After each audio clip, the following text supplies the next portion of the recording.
안녕하세요. 김호준입니다. 어제 김관진 전 국방장관, 임관빈 전 국방부 기획실장의 석방에 대해 자유한국당이 논평을 냈습니다. 법원에서마저 정치 개입인지 명확하지 않다고 판단한 사건을 무리하고 무도한 강압수사로 전직 장관을 구속시키고 그 칼끝을 전직 대통령에까지 들이대는 아나무인 한풀이식 수사를 멈추고 이 수사 참사에 대해 책임을 지고 윤석열 중앙지검장은 즉각 사퇴하라, 이런 내용입니다. 김관진 전 장관의 구속영장을 발부한 건 영장실질심사를 하는 법원입니다. 그러니까 그 구속이 무리하고 무도한 거라면 사퇴하라고 요구할 대상은 윤 지검장이 아니라 영장 판사예요. 그리고 2012년 대선 당시 사이버사령부 댓글 공작 실적을 청와대에 보고했고 이명박 전 대통령으로부터 관련 지시도 받았다고 진술한 당사자는 김관진 전 장관입니다. 전직 대통령에게 칼끝을 들이댄 건 바로 김관진 전 장관 본인인 거죠. 길지도 않은 성명인데 앞뒤가 처음부터 안 맞습니다. 자유한국당은 좋겠습니다. 아무 말이나 막 해도 되니까. 부럽다. 김원준 생각이었습니다. 우리는 말이 되는 말만 해야 되는데요. 예. 아무 말이나 막 해도 되고 참 부럽습니다. 자, 첫 번째 뉴스는 뭡니까? 네, 이건희 삼성전자 회장의 차명 계좌가 추가로 확인됐다고 어제 SBS가 보도했는데요. 국세청 조사 결과 이건희 회장의 차명 계좌가 지금까지 알려진 4조 5천억 원 외에 더 있다라는 겁니다. 최근 국세청은 더불어민주당 이건희 차명 계좌 TF에 조준웅 특검에서 밝혀진 것 이외에도 국세청이 파악한 이 회장의 차명 계좌가 더 있다라고 보고했다고 하는데요. 이 새로운 차명 계좌 역시 과세 대상이라고 밝혀서 이른바 깡통 계좌가 아니다라는 것을 확인시켜줬습니다. 이거는 이제 2008년 특검 때, 삼성 특검 때 4조 5천억 밝혀진 거, 그게 전부가 아니다는 얘기가 나온 거죠. 예. 네, 그렇죠. 앞서서도 나온 바가 있는데요. 이번에 더 구체적으로 나온 겁니다. 이 이야기는 이제 약간 애매모호하게 표현됐는데, 지난 6월 달에, 국세청장 인사청문회에서 나온 이야기예요. 이제, 뉴스공장에서도 짧게 한번 다뤘고, 당시 송영길, 박영선 의원이 질의과정에서 이 얘기가 나왔거든요. 대략 한 5천억 정도, 역외 탈세가 있지 않았냐라고 2015년 때 봐줬다는 제보가 있다, 누군가가. 그게 사실이냐고 당시 한승희 국세청장 후보한테 물었어요. 그때 이제 한승희 국세청장이 이제 국세청에서 항상 하는 답변, 개별 납세 정보는 공개할 수 없다고 하면서 확인해 줄 수 없다고 하면서 당시 넘어갔거든요. 근데 고개만 끄덕이고 넘어갔었죠. 예, 당시 거론된 금액이 당시는 5천억이었는데 이번에는 좀 더 자세한 금액이 나왔죠. 더 많죠. 예, 오늘 아침 한겨레 신문을 보면 내용이 더 자세한데요. 국세청에 따르면 이 기간 동안, 그러니까 2015년 10월부터 6개월 동안 박근혜 정부가 운영한 미신고 역외소득 재산 자진 신고 제도가 있습니다. 이때 국외 은닉 계좌를 과세 당국에 신고했던 것으로 보이는데 그때 123개의 국외 은닉 계좌가 신고됐고요. 신고 금액은 2조가 넘습니다. 이게 이제 최초로 있었던 일이거든요. 지금 언론의 포커스는 그러니까 계좌가 더 있었다. 그리고 금액은 2조가 넘는다. 그리고 그렇다면은 당신은 이제 형사적 관용 그래가지고 이제 처벌하지 않았는데 이게 외국환 거래법이나 조세 뭐죠? 조세범 처벌법 네. 있습니다. 그걸 위반하면 대주주의 경우에 의결권을 제한한다.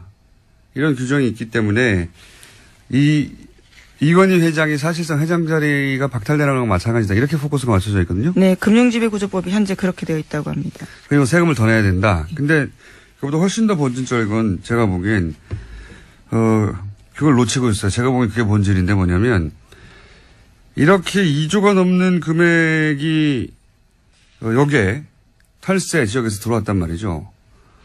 2조가 넘는 금액을 아무런 처벌하지 않고 그냥 넘어가도록 국세청 단위에서 봐줄 수가 없는 거예요, 이거는. 국세청이 재벌이 해외에 숨겨놨던 재산을 이런 제도도 처음 있는 제도고요.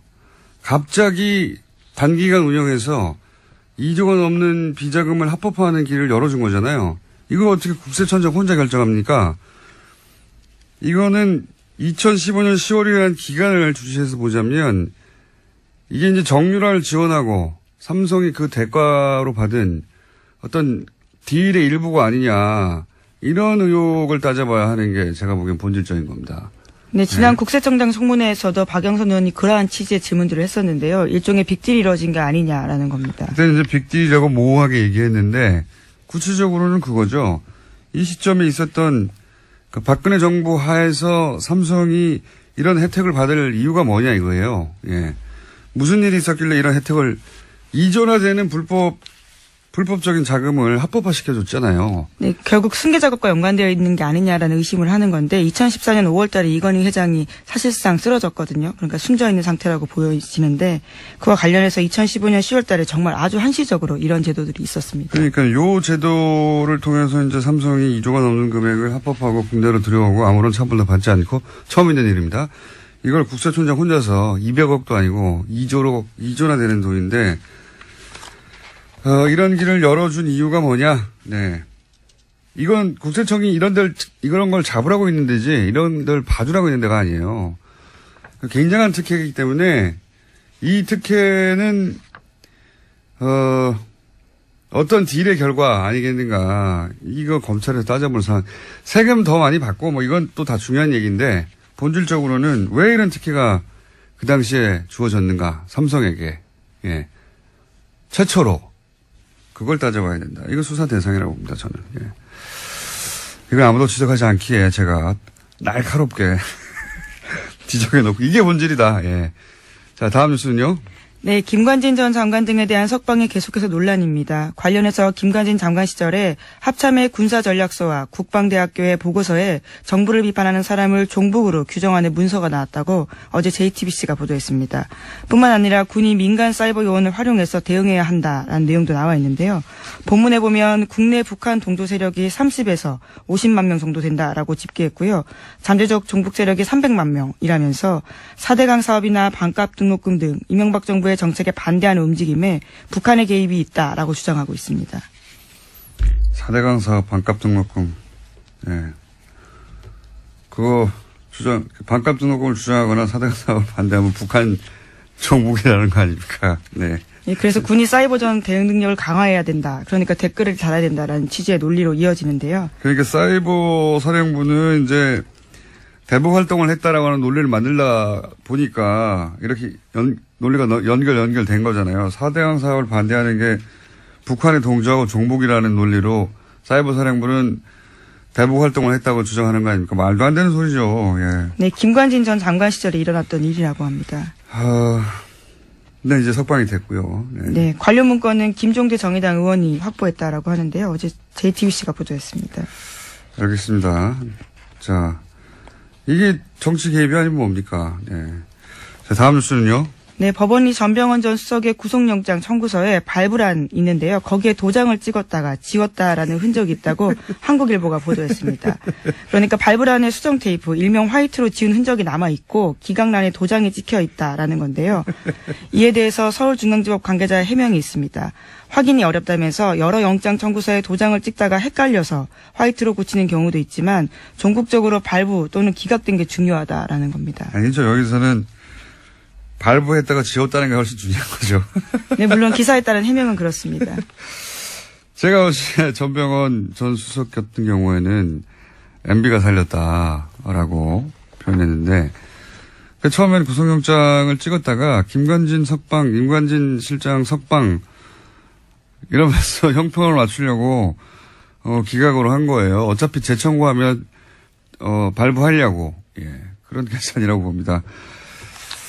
굉장히 공교롭게도 그렇게 화이트가 칠해져 있었다. 이걸 또 누가 확인했어요. 예. 이 기자에게 박수를 보냅니다. 네, 오늘 아침 한국일보입니다. 이런 디테일 아주 좋습니다. 자, 법원이 정치하는 거죠. 법원이 정치하는 겁니다. 자, 다음 뉴스는요. 네, 전국 법과대학 교수회가 어제 논평을 냈는데요. 제목은 이렇습니다. 사법부의 독립을 해치는 행위는 자제되어야 한다라는 건데 교수회 같은 경우에는 전국에 60여 개, 법대 교수 400여 명이 회원으로 참여하고 있다고 합니다. 내용을 보면요. 과거의 적폐를 청산하고 미래를 더 투명하고 공정하게 하려는 노력에 지지를 표한다면서도요. 모든 시도는 헌법이 보장하는 삼권 분립과 견제가 그리고 균형, 개인의 인권보호 등 공동체의 가치 속에서 이루어져야 한다라고 주장했습니다. 그러니까 신광열, 지금 쭉 얘기하고 있는 신광열 수석부장판사가 김관진, 임관빈 두 국방부 고위 관료들을 석방시킨 것에 대해서 비판 여론이 많자, 예. 또다시 이제 어제 하루 종일 포털에 나왔던 기사인데요. 예. 법대 교수들이, 이 석방한 신광열 판사에 대해서 인터넷에서 신상털기하고 험담하는 건 자제해야 된다. 이런 연합뉴스 기사죠. 예. 어제도 이제 지난 주말 신광열 판사 비판 여론에 대해서 신상털이 인신공격, 사법부 독립 침해하면 안 된다. 이 기사가 포털 메인에 주말에 계속 있었다고 얘기했었는데 어제도 또 이런 기사가 나왔고 이 기사 역시 제가 계속 확인했는데 어젯밤 12시 직전까지 메인이 계속 있었어요. 신광열 판사를 직접 비판하는 기사는 포털 메인에 이렇게 연속으로 걸려있지 않습니다. 그런데 비판에 대해서 그렇게 비판하면 안 된다. 신상털기하면 안 된다. 험담하지 말라고 하는 기사는 계속 메인에 하루 종일 걸려있거든요. 뭔가 촉이 왔습니다. 제가. 아, 이거 이상하다. 그래서 이제 좀 체크를 해봤더니 이 성명을 어디서 했나 봤더니 전국 법과대학 교수예요. 예. 네, 그렇죠.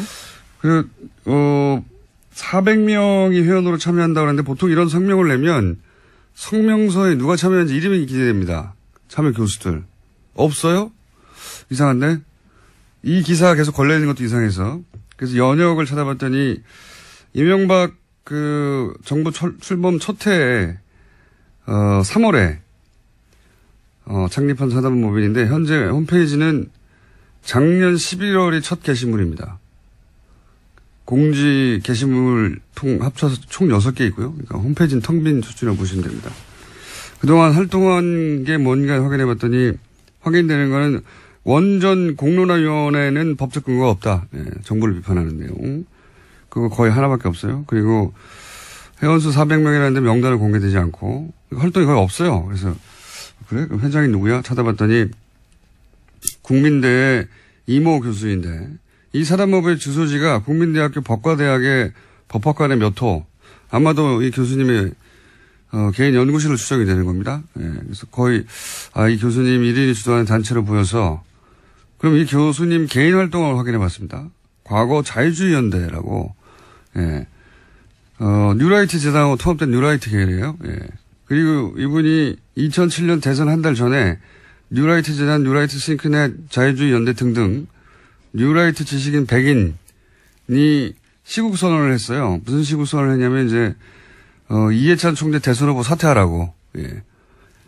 사실상 이명박 전 대통령 지지하는 성명이죠. 간단하게 요약하면 뉴라이트계에서 활동했고 이명박 전 대통령 지지하는 분이 작년부터 본격적으로 이끌고 있는 단체로 주소지는 소속 대학 연구실이고 소속 교수는 공개되지 않았고 홈페이지는 거의 없고 활동 내역이 성명을 낸 교수의 명단도 없고 성명서도 그 홈페이지에 없어요. 예. 도대체 어디서 성명을 냈는지도 모르겠어요. 네, 물론 오늘 아침 조선일보를 보면요. 관련된 인터뷰가 있습니다. 이 이모 교수의 본짓 조선일보 통화에 보면요. 법관의 결정에 대한 과도한 비판은 헌법과 법치주의 정신으로 이모 교수님 혼자서 하는 일이 네. 이 전국 법과대학 교수의 이름으로 어디서 성명을 냈는지도 모르겠는데 이런 보도가 있는 겁니다. 마치 전국 법대 교수들이 단체로 성명을 내고 집단 행동을 한 것처럼 그런 다음 포털에 하루 종일 걸려 있잖아요. 본인의 말은 교수들의 뜻을 모았다라고는 하는데요. 그러면 그 교수들의 뜻을 모아서 명단을 공개해 주시길 바라고요. 저는 이 기사를 쓴 연합뉴스의 기자도 확인해 보려고 했더니 이름이 기자 안 돼 있던데, 예. 콤마, 이메일 주소만 쓰셨던데, 기자님, 이 단체 규모와 명단과 활동을 어떻게 확인하셨는지, 어디서 성명을 냈는지, 어디서 성명을 낸 걸 어떻게 알았는지, 예. 하청기사 아닙니까, 이런 게? 기본적으로? 이런 거는 쭉 기자회견을 하고 명단을 발표하고 그리고 그 단체가 규모가 있고 그리고 그 신뢰할 만한 곳이고 활동을 해왔고 그래야 기사를 쓰고 그 기사가 포털에 메일에 걸리고 하루 종일 떠 있죠. 이런 확인도 안 된 여론 호도형 기사가 어떻게 메일에 하루 종일 걸려 있습니까? 저는 이 기사 굉장히 이상하고요. 예. 이 단체가 성명을 냈다는 이유 하나만으로 이런 기사가 계속해서 전 국민이 보라고 떠 있는 것도 이상하고요. 예. 대단히 이상합니다. 확인해 주십시오. 이 기사를 쓴 연합기사, 연합뉴스의 기자님. 이상한 기사다. 예, 신광열 판사에 대한 부정적인 여론을 어떻게든 물타기 해보려는 그런 기사가 어떻게 이런 과정을 거쳐서 이렇게 메인에 계속 걸려 있었던 건지. 제가 이 정도 단체 만들어서 성명 낸다고 다 기사 걸어주고 계속 하루 종일 떠 있습니까? 절대 안 그래요. 대단히 이상한 기사입니다. 예. 하청 기사다. 라고 저는 의심하는 바이고. 하청 기사는 쓸 수 있지만 이게 어떻게 계속 걸려 있는지 그것도 확인해 봐야 됩니다. 여기까지 하고요. 다음 뉴스는요? 네, 어제 내일 확인해서 다시 해볼게요. 네, 어제 박근혜 전 대통령의 재판이 42일 만에 열렸습니다. 하지만 박근혜 전 대통령은 재판에 나오지 않았는데요. 건강상 문제로 출석이 어렵다라면서 불출석 사유서를 냈습니다. 재판부는 어제 사실상 박근혜 전 대통령을 향해서 최후 통첩을 했는데요. 거동할 수 없을 정도의 건강 악화 등 정당한 사유로 볼 수 없다라는 겁니다. 그래서 오늘도 재판에 나오지 않으면 피고인 없이 재판을 열 수 있다라고 밝혔는데요. 오늘 오전 10시에 다시 재판이 열립니다. 알겠습니다. 네. 아프실 예정인 거는 오래전 예언인데 계속 적용되고 있습니다. 자, 다음 뉴스는요? 네, 어제 우병우 전 수석 재판도 있었습니다. 여기에 이석수 전 특별감찰관이 증인으로 나왔는데요. 굉장히 자세한 증언들을 많이 했습니다. 자신이 파견 경찰관을 통해서 경찰 내부 이야기를 들어보니 우병우 전 수석의 아들의 운전병 보직 이동은 명백한 특혜라고 보고받았다라는 건데요. 그 당시에 자신이 운전병 뽑는 기준이 뭐냐라고 물어보니 건강 좋은 놈을 뽑았다라는 답변이 왔다고 합니다. 그러자 자신이 반박을 했다고 하는데요. 훈련소에서 병원 입원한 기간이 길었는데 왜 우 전 수석 아들을 뽑았냐라고 다시 묻자 전혀 상대방이 답변을 하지 못했다라는 겁니다. 굉장히 중요한 증언이라고 제가 개인적으로 생각하는 대목은 뭐냐면, 미르 재단 K스포츠 재단, 여기에 대해서는 왜 감찰을 하지 않았냐. 그게 예를 들어서 우병우 전 수석의 아들 문제보다 훨씬 중요한 거 아니냐. 이런 취지의, 질문에 대해서, 미르 K 재단은 대통령이 뒤에 있다고 판단을 했기 때문이다. 그러면서 이유를 댔어요. 왜 그렇게 생각했는지. 그렇게 대통령이 뒤에 있는 게 아니라면 민정 쪽에서 잡았을 테니까. 예. 이게 이제 청와대 내에서 감찰을 하는, 네.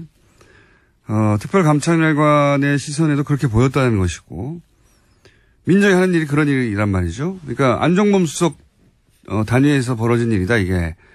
재벌들한테 이제 소위 겁을 줘가지고 돈을 뺏은 거다. 그러면은 그 정도야 민정에서 다 잡았을 텐데, 이게 오랫동안 진행되고 금액도 큰 건데 그냥 뒀다. 그랬다는 얘기는 안종범 수석 차원의 일이 아니라 대통령이 뒤에 있을 수 있다라고 판단을 한 것이고, 그 말은 뭐냐면 민정이 잡지 않았다는 이야기는 그 재단 뒤에 대통령이 있다는 걸 민정은 알고 있었다는 그런 이야기이기도 해요. 예.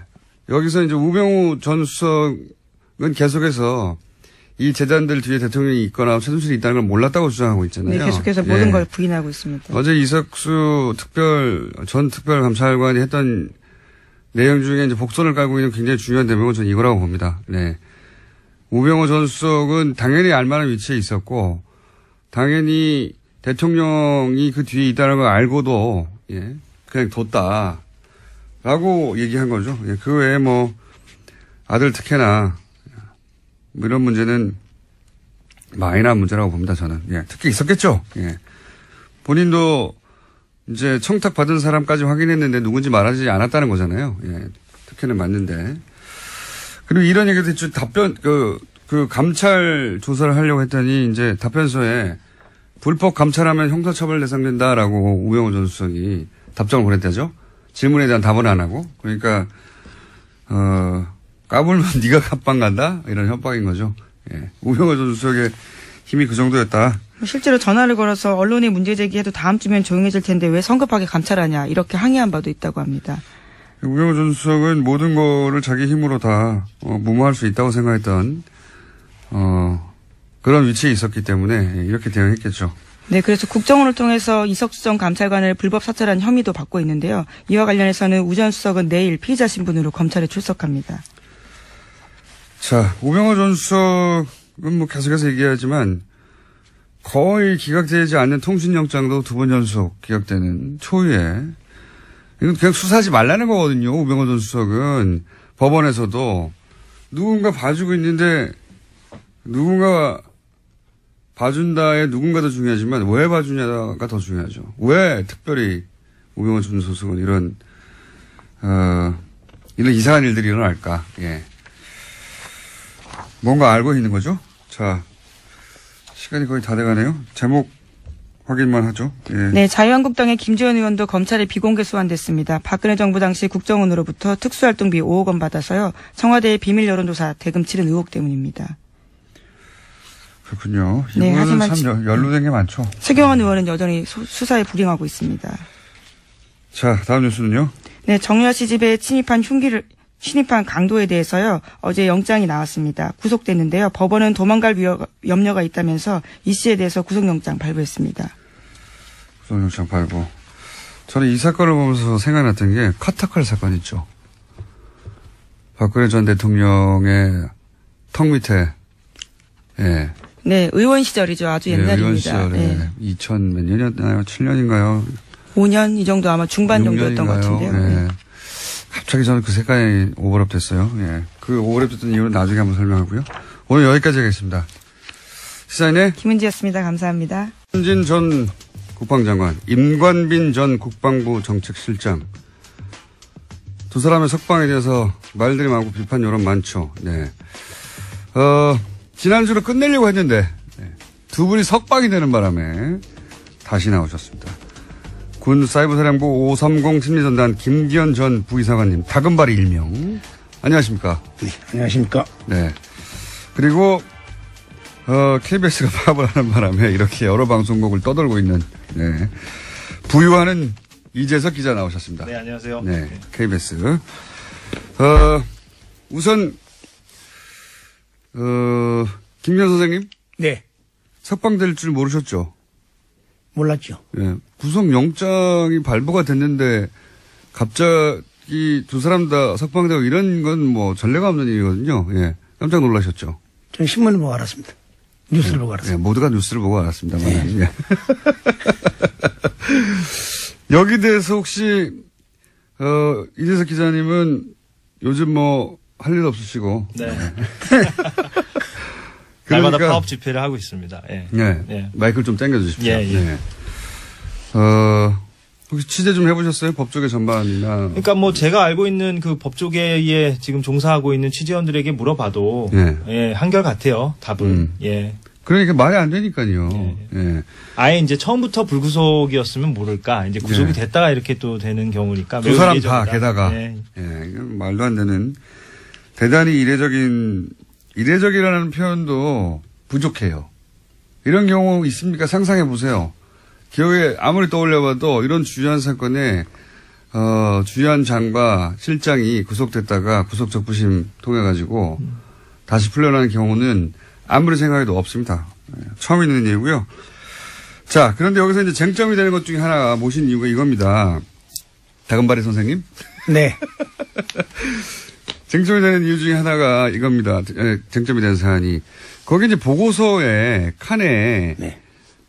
V자 표시를 하게 돼 있다. 확인하면. 네. 근데 이제 이 V자에 대해서 검찰과 영장을 발부한 영장 판사는 이것은 사실상 댓글 공장을 승인하고 지시한 것이다. 오케이 하라고 한 것이다고 그런 의미라고 지시한 사람으로 이제 봤는데 변호인단은 이거는 그냥 봤다 이런 게 있다는 걸 그러니까 지시 이걸 하라고 지시한 게 아니다. 이런 게 있구나 봤다는 표시에 불과하다.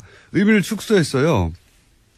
그런 식으로 지금 계속 여론몰이를 하고 있는데 주말에는 직접 들고 가서 보고를 하신 당사자 아닙니까, 선생님? 네. 네. 주말에는 단장 역할을 하셨으니까요. 네.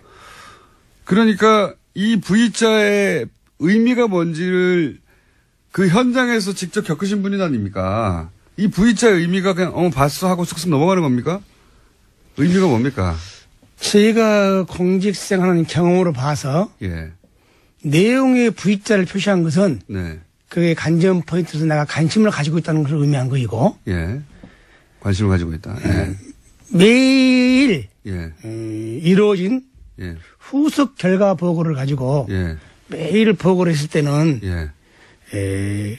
승인과 지시를 의미한다 그요. 계속 이 일을 활동하라는 거 아닙니까? 네. 승인과 특히 지시. 이제 우리 사이버 사령부의 문건은 예. 아침에 일찍 나와서 예. 사령관이 스타트를 하고 예. 또 단장이 스타트를 하고 예. 그러고 나서 결과물을 밀봉해서 예. 봉태에 밀봉해서 가방에 이어서 예. 사람이 인편을 가지고 와서 예. 장관실에 전달하는 순간 예. 장관이 뜯어본 순간 예. 그때부터 그 내용의 인지와 승리 의미가 포함됩니다. 예. 그리고 나서도 덮는 순간 예. 다시 돌려줄 때 예. 지시가 이루어지는 그 과정을 거쳤기 때문에 예. 승인과 지시가 포함된다고 봅니다. 단 예. 한 달에 한두 번 건을 갖다 예. 일반 결제문에 예. 이어가지고 통상적으로 보고 나서 이렇게 했다면은 예. 그 인지했다는 걸로 의미를 볼 수 있죠. 아, 그렇죠. 네. 예. 뭐 한 달치를 요약해가지고 이런 일이 있었거나 하고 인지했다. 그럴 때 부인하면 인지지만 네. 이건 매일매일 어제 한 일을 확인하고 그리고 내일도 또 할까요? 라는 승인을 하고 그렇죠. 지시하는 의미란 말이죠. 어제 일을 잘했구나. 내일도 또 해. 이런 의미라는 거 아닙니까? 당연히. 그러니까 그 당시에 내가 방금 나왔잖아요. 매일 이루어지는 후속 보고이기 때문에 예. V자일 뿐 승인과 지시가 의미가 함축되어 있다. 예. 그것은 뭐냐면은 그 2012년도 2월 달에 사이버사 작전 지침이 있잖아요. 예. 그 내용을 근간해서 서명을 했잖아요. 예, 예. 그 내용을 근간으로 보고서를 만들기 때문에 예. 굳이 서명을 안 해도 매일 들어가는 보고서는 지시와 승인이 포함됐다고 저는 생각합니다. 당연히 그 실제 결제를 받으러 가셨던 분의 판단이 이러하고 실제 또 이런 문건에 예를 들어서 이런 부분은 더 알아봐라. 이런 부분은 어떻게 해라. 이런 내용도 있지 않습니까? 그렇죠. 만약에 그 당시에 그 지시와 승인이 안 했으면은 예. 뭐 간헐적으로 하는 보고서 아니고 예. 매일 가니까 예. 이거 보고서 한 번 더 엮지 마. 예. 만들지 마. 예. 라고 지시했으면은 굳이 이태하 단장과 연재옥 사장이나 옥동원 사장이 왜 보고서를 만들겠습니까? 그렇죠. 예. 예. 나는 그에 대해서는 참 나도 공직자를 했지만은 말도 안 되는 소리다. 말에 도움될 수 없습니다. 예. 만약에 이거에 승인과 지시 의미가 없다면 말씀하신 대로 이거 매일 왜 가져와? 그렇죠. 하면 끝나는 거거든요. 네. 예. 근데 매일 보고 매일 체크를 했다는 건 이전 거를 승인하고 앞으로를 계속 지시하는 거 아닙니까? 네. 연속하라고. 네. 당연한 이야기고. 그리고 피드백도 있었죠. 장관 쪽에서. 네. 당연히. 네. 뭐 예를 들면 어떤 피드백이 있습니까? 통상적으로 이제 장관님께서는 원본이다 보니까 다른데 장관님과 의장님 정책실장급만 우리 이제는 관심을 갖죠. 예. 가지고는 항상 그 해수에 와서 뭐 체크사항이 있나, 예. 뭐 지시사항이 있나, 그리고 나서 이제 그날 오후에 한 16시경에 예. 회의를 하죠. 예. 예, 회의. 그래서 뭐 어떤 피드백이 있습니까? 그 당시 피디본 내가 기억에 나가실 때는 피디본인데 줄 쳐진 걸 내가 많이 봤죠. 이런 줄이 쳐져 있다. 네. 피디본 내가 큰 내용을 못 봤지만. 예. 예. 자, 또 이런 얘기도 합니다. 뭐냐면, 이 댓글을 본 적도 없다. 이 장관은 계략적인 것만 알지 댓글을 본 적도 없는데 어떻게 지시를 한단 말이냐. 이런 식의 변호도 있어요. 네. 여기 대해서는 뭐라고 하시겠습니까? 그러니까 참여정부실 우리 합참 의장이실 때 우리 김관희 장관님께서는 예. 그때는 댓글을 본 일이 없죠. 예. 왜냐하면은 그 당시는 그야말로 인터넷 공간에서 예. 영상과 원고와 카툰 같은 걸 가지고 어떻게 북한이나 주민들을 동의할 수 있을까. 예. 그것을 기초 단계이기 때문에. 예. 그러나 그것이 이상하니 참여정부가 끝나고 이명박 정부가 들어서부터 예. 이 점정지로 진화해 갔죠. 예. 그 진화된 국민을 상대로 거꾸로 북한이 아니라. 정점이 이제 그치 많이 왔지, 이렇게. 예.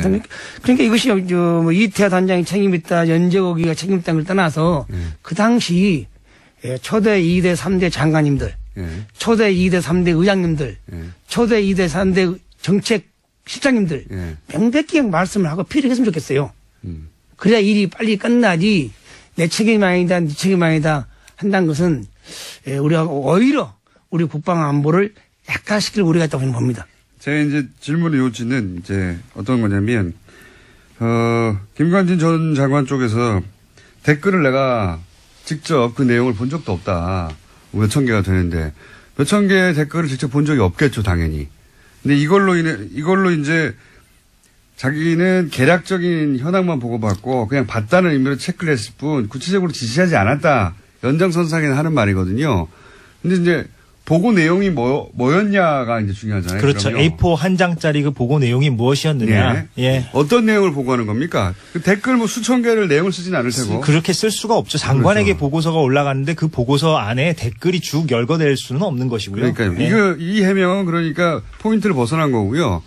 그 보고서 내용이 그럼 구체적으로 어떤 겁니까? 예를 들면. 통상적으로 이제 좀 진화돼 가지고 최초에는 국방이나 군사 북한을 했는데 어느 날 갑자기 뭐 국가 정책 4대강 사업이나 또 뭐 어차피 제주 해군 기지 또 뭐 자원외교 대통령 순방외교 그거 찬반 여론을 대통령의 호의적인 여론을 만드는 거 아닙니까 말하자면. 그렇죠. 그 수치가 나오는 거죠. 수치가 나오죠. 그러니까 최초에는 대통령 순방외교가 반대가 90 찬성이 10 밤새 우리가 작전 대응한 결과 찬성이 80 반대가 20 찬반을 뒤집어 놓는 거죠. 그 숫자만 장관이 보는 것이지 이렇게 그 댓글의 팩트는 그러니까 댓글의 구체적인 내용은 사실 장관은 알 필요가 없고 그렇죠. 결국은 이 댓글 활동이 어떤 효과를 불러왔느냐. 그렇죠. 댓글 활동이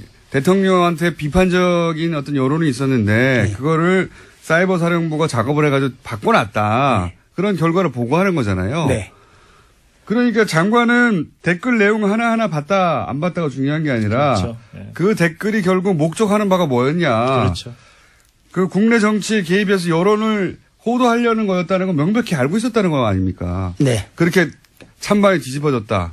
이런 결과를 매일매일 보고하는 거잖아요. 매일매일. 매일매일 보고할 때 있고 또 그 언론상에 국가 정책 비난이 안 나오면은 또 안 할 때도 있죠. 그러면 가장 길게 쉰 적은 얼마나 긴 겁니까? 거의 한 것 같아요. 제 생각에는. 일요일 빼고는 거의 한 것 같아요. 일요일 빼고는 거의. 공휴일하고. 아, 공휴일과 일요일만 쉬고. 그래서 공휴일과 일요일 날, 댓글 작업들이 좀 덜하다 싶었군요. 쉬셔야 되니까. 이것도 변명이 안 되는 거죠. 기본적으로. 댓글의 구체적인 내용을 본 적도 없다라고 변명하는데, 댓글의 구체적인 내용을 볼 필요가 없어요. 그 댓글로 뭘 하려고 했는지 사이버 사령부가 그 결과는 매일매일 보고하는 거 아닙니까? 그래서 보고서 명칭도 대응작전 결과 보고서인 그렇죠. 거죠. 그게 이제 형태 그리고 또 하나의 유형이 저게 있었다면서요. 지난주에 말씀하신 그 특정 지역 출신들만 따로 모아가지고 이제 이거는 그나마 정책이라고 포장이라도 할 수 있잖아요. 무슨 4대강을 반대하는 네티즌들을 공격하는 게 군이 할 일은 아니긴 한데 그래도 정책이라고 변명이라도 할 수 있는데 그게 아니라 직접 당시 야당 정치인들을 공격하는 댓글을 따로 다는 팀이 있었다면서요. 그것은 내가 이제 그 당시는 눈이는 하기는 못했는데 수사가 진행되고 청와대로 보고한 내용을 보고 그분들이 했구나. 주로 그분들은 내가 이제 말씀드리면 참 군무원으로 뽑아가지고 그 당시 우리 단에서 근무하면서 군무로 전환을 시켜요. 전환시킨 요원들을 이제 일부 이제 작전가로 투입을 시키죠. 군무원으로 전환시킨 다음에 작전가에 투입시킨다. 그런 일부 요원들을 아마 그런 요원들이 많이 했지 않나 제가 생각이 듭니다. 그 요원들은 이게 따로 관리가 되고 있었다는 거잖아요. 그렇죠. 따로 관리죠. 그래서 이제 충성심이 높은 혹은 뭐 특정 지역 출신들만. 그러니까 이제 그때 당시 이태하 단장이 좀 내가 많이 싸우고 됐지만은 주로 진급의 대상자들, 예. 그리고 또 이제 그 특정 지역 사람들, 예. 그리고 또 군무원으로 특정자로 하지 말죠. 그냥 경상도 지역 사람들. 예. 호남 지역은 배제하고 경상도 사람들 그리고 군무원으로 전환시킨 사람들, 예. 그런 사람들 데리고 이제 많이 하는 거죠. 그러니까 경상도 출신의 호남 지역은 배제해서 특별히 따로 모아서 거기서 이제 소위 야당을 공격하게 하는 팀이 따로 있었는데 당시는 잘 모르셨는데 나중에 알고 보니 그런 팀이 따로 존재했다. 예, 그 보고서 나온 걸 봐서요. 보고서 보셨고. 예. 혹시 중간에 이제 그 사람들한테 지시할 게 본인에게 잘못했다든가 그런 적은 없었어요? 실수로? 한 번 있었죠. 한 번 있어요? 그것이 언제 있냐면은 2012년 10월 20일경인데. 정확히 아시네요. 그날 내가 이제 업무를 우리는 항상 컴퓨터를 켜놓죠. 예. 사이버전을 하다 보니까. 예. 그러니까 딱 붙더니 무슨 어느 언론사에 쓴 글을 리트하고 나왔어요. 리트윗하라. 예. 딱 보니까 선거 연장 기간은 어불성설이다. 투표 시간. 투표 시간 연장은 어불성설이다. 대선 때 그때 투표 시간 연장 가지고 얘기하고 있었죠. 그렇죠. 8시까지 연장하자. 6시까지였는데 예. 지난 2012년 대선 때 모 언론에서 썼어요, 그 내용을. 예. 그 연장 주장은 투표 시간 연장 시간은 어불성설이다고. 박근혜 후보 쪽에서는 연장하면 안 된다고. 안 된다고. 그렇죠. 네. 그런데 이제 그렇게 연장하면 안 된다는 기사를 리트윗해라. 예. 그래서 네. 무심코 리트를 했지, 내가. 무심코. 하다 보니까 쭉 읽어보니까 정치의 중립성을 훼손된 것 같아요. 보시니까. 예. 큰일 났다, 이거. 야야, 이러야. 예. 그래가지고 이름이 누구누구죠? 예. 내가 좀 빨리 좀 리트 지워줘. 리트윗 지워주고. 지워주고 이 사물 다 다니면서 예. 리트를 다 지우도록해. 이것이 만약에 하면은 예. 우리 군 전체가 욕을 먹는다. 큰일 난 사건이다. 선생님은 이것은 정책이고 이것은 아니다라는 걸 스스로 구분을 하셨는데 이거 뭐야 이거 대선에서 선거기간 그러니까 투표 시간 연장하면 안 된다는 당시 여당의 주장을 리트윗하라는 거잖아요. 네. 거기에 대해서 잘못 온 거군요, 지시가. 예, 물론 잘도 왔죠. 내가 잘못 왔지만은 그 이제 이태하 단장이면 왔다 가는데 네. 이태하 단장이 계급이 군무원 상급에 불과합니다. 네. 그분이 왜 그 어마어마한 헌법 유행을 할 수 있겠습니까? 어느 뭐 상부 지시했다든가 비공식적으로 지시했다든가 암암리에 누가 승인해주고 인정해주기로 하는 거지. 그렇죠. 절대로 군대 조직 내에서는 군무원 상급이 그렇게 의사결정권이 없습니다. 그건 명백히 국민에게 알고 싶습니다. 그러니까 이런 정치 개입은 누가 시켰을 것이다. 틀림없이. 네. 예. 그때 이제 어렴풋이 눈치도 채셨겠군요. 이런 건 누가 하고 있구나. 그래서. 네. 그래도 이렇게까지 리얼하게 할 줄은 몰랐죠, 내가. 자, 이 보고는 그러면 요렇게 정치에 직접 개입하는 것들은 따로 보고가 됐나요? 저는 그러니까 회의 시간에 예. 상황실에서 본 일이 없어요. 그 안에서는. 네. 없어요. 그러니까 사이버 사령부 내에서도 요 직접 정치 개입 부분은 그 안에 있는 사람에게서도 말이 나갈까봐 예. 별도의 별동대처럼 운영을 했군요. 그렇죠. 예. 예. 그분들 내가 이름은 다 알지만은 그 사람들이 인권청문회나 말을 못하고 이게 빨리 수사가 진행되려면은 우리 사이버 사령부 초대 사령관부터 빨리 조사를 받아서 진실을 다 고백하면은 금방 해결될 것입니다. 금방 해결된다는 건 그분들이 다 감옥 간다는 얘기이기 때문에 그분들이 그렇게. 감옥이라고 보겠다면 진실을 알리고 뭐 용서를 구하면 다 국민들이 꼭 감옥을 보내겠습니까? 그 핵심 관련자들이 지금 다 군 내에 있습니다, 여전히. 네. 여전히 있는 거죠. 예. 예. 그리고 지금 말씀하신 소위 그런 정치관여 댓글이나 리트윗을 한 사람들도 여전히 군무원으로 있는 거죠. 있죠. 예. 특히 또 특혜 받은 사람도 있고 청와대 파견 갔다 온 사람도 있고. 청와대 파견 갔다 온 사람도 있고. 이게 이제 지금은 국방부 장관에게 보고하는 거는 주말에 직접 하셨는데 이게 또 그 보고서가 청와대로도 갔다면서요. 그러니까 내가 이제 이태하 단장이 상당히 몸이 많이 아프고 또 어려울 때는 내가 많이 했어요. 예, 단장 역할을. 예, 많이 했다 보니까 청와대도 갔죠. 청와대도 직접 가셨군요. 예. 내가 직접 간 게 아니고 예. 그 시스템으로. 내부 전산망. 네, 내부 전산으로. 그러니까 소위 뭐라고 하더라 비밀 소위 이제 군사 작전 관련해서 통신하라고 사용된 망인데 거기다 이걸 보냈다는 거 아니에요? 네, 언론 보도가 나왔죠. KGX라고. 네. 제가 그 말은 진짜 정보인으로서 끝까지 안 밝혔어요. 물어봐도. 시스템이라고. 그 나왔더라고요, 내용이. 예. J6라고, 예. 예. 그것은 결론적으로 일반 문건은 못 가고, 예. 그 전쟁과 연결되는. 원래 용도는 전쟁 때. 예, 전쟁과 연결되는 정보작전 장비입니다. 예. 정보작전 장비. 정보작전 유통 장비입니다. 예. 원래 전쟁 났을 때. 예. 전쟁 때 이제 중요한 정보를 청와대에 직보하려고 만든 라인 아닙니까? 그리고 평상시도요. 예. 평상시도. 정보 작전 라인. 예. 근데 여기다가 이제 댓글 몇 개 달아가지고 지금 참만 바꿨다 이런 보고서가 갔다는 거 아닙니까? 네. 그게 지난 10월 국방부 TF팀 조사 결과 다 사실로 확인이 됐죠. 그럼 또 중요한 뉴스를 한번 봤는데요. 네. 거기에 그 온라인 시스템의 그 자료가 2012년 11월 1월 달까지만 있다 하더라고요. 11월 15일까지만. 네. 그 나머지는 어디 갔냐 이거지. 그게 만약에 서버를 접근해서 그 자료를 인멸시켰다면은 그건 용서받지 못할.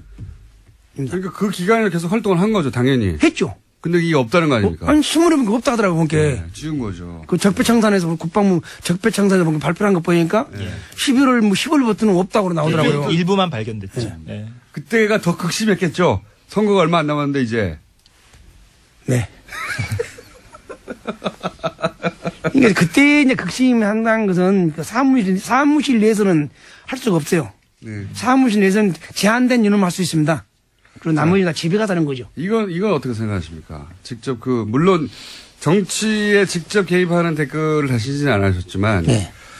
이제 계속해서 주장하는 게 사이버 대원들이 이제 78만 건 정도의 댓글을 달았는데 정치관이 지금 이제 지워진 거라고 의심하시는 그 대목은 빼버리고 예.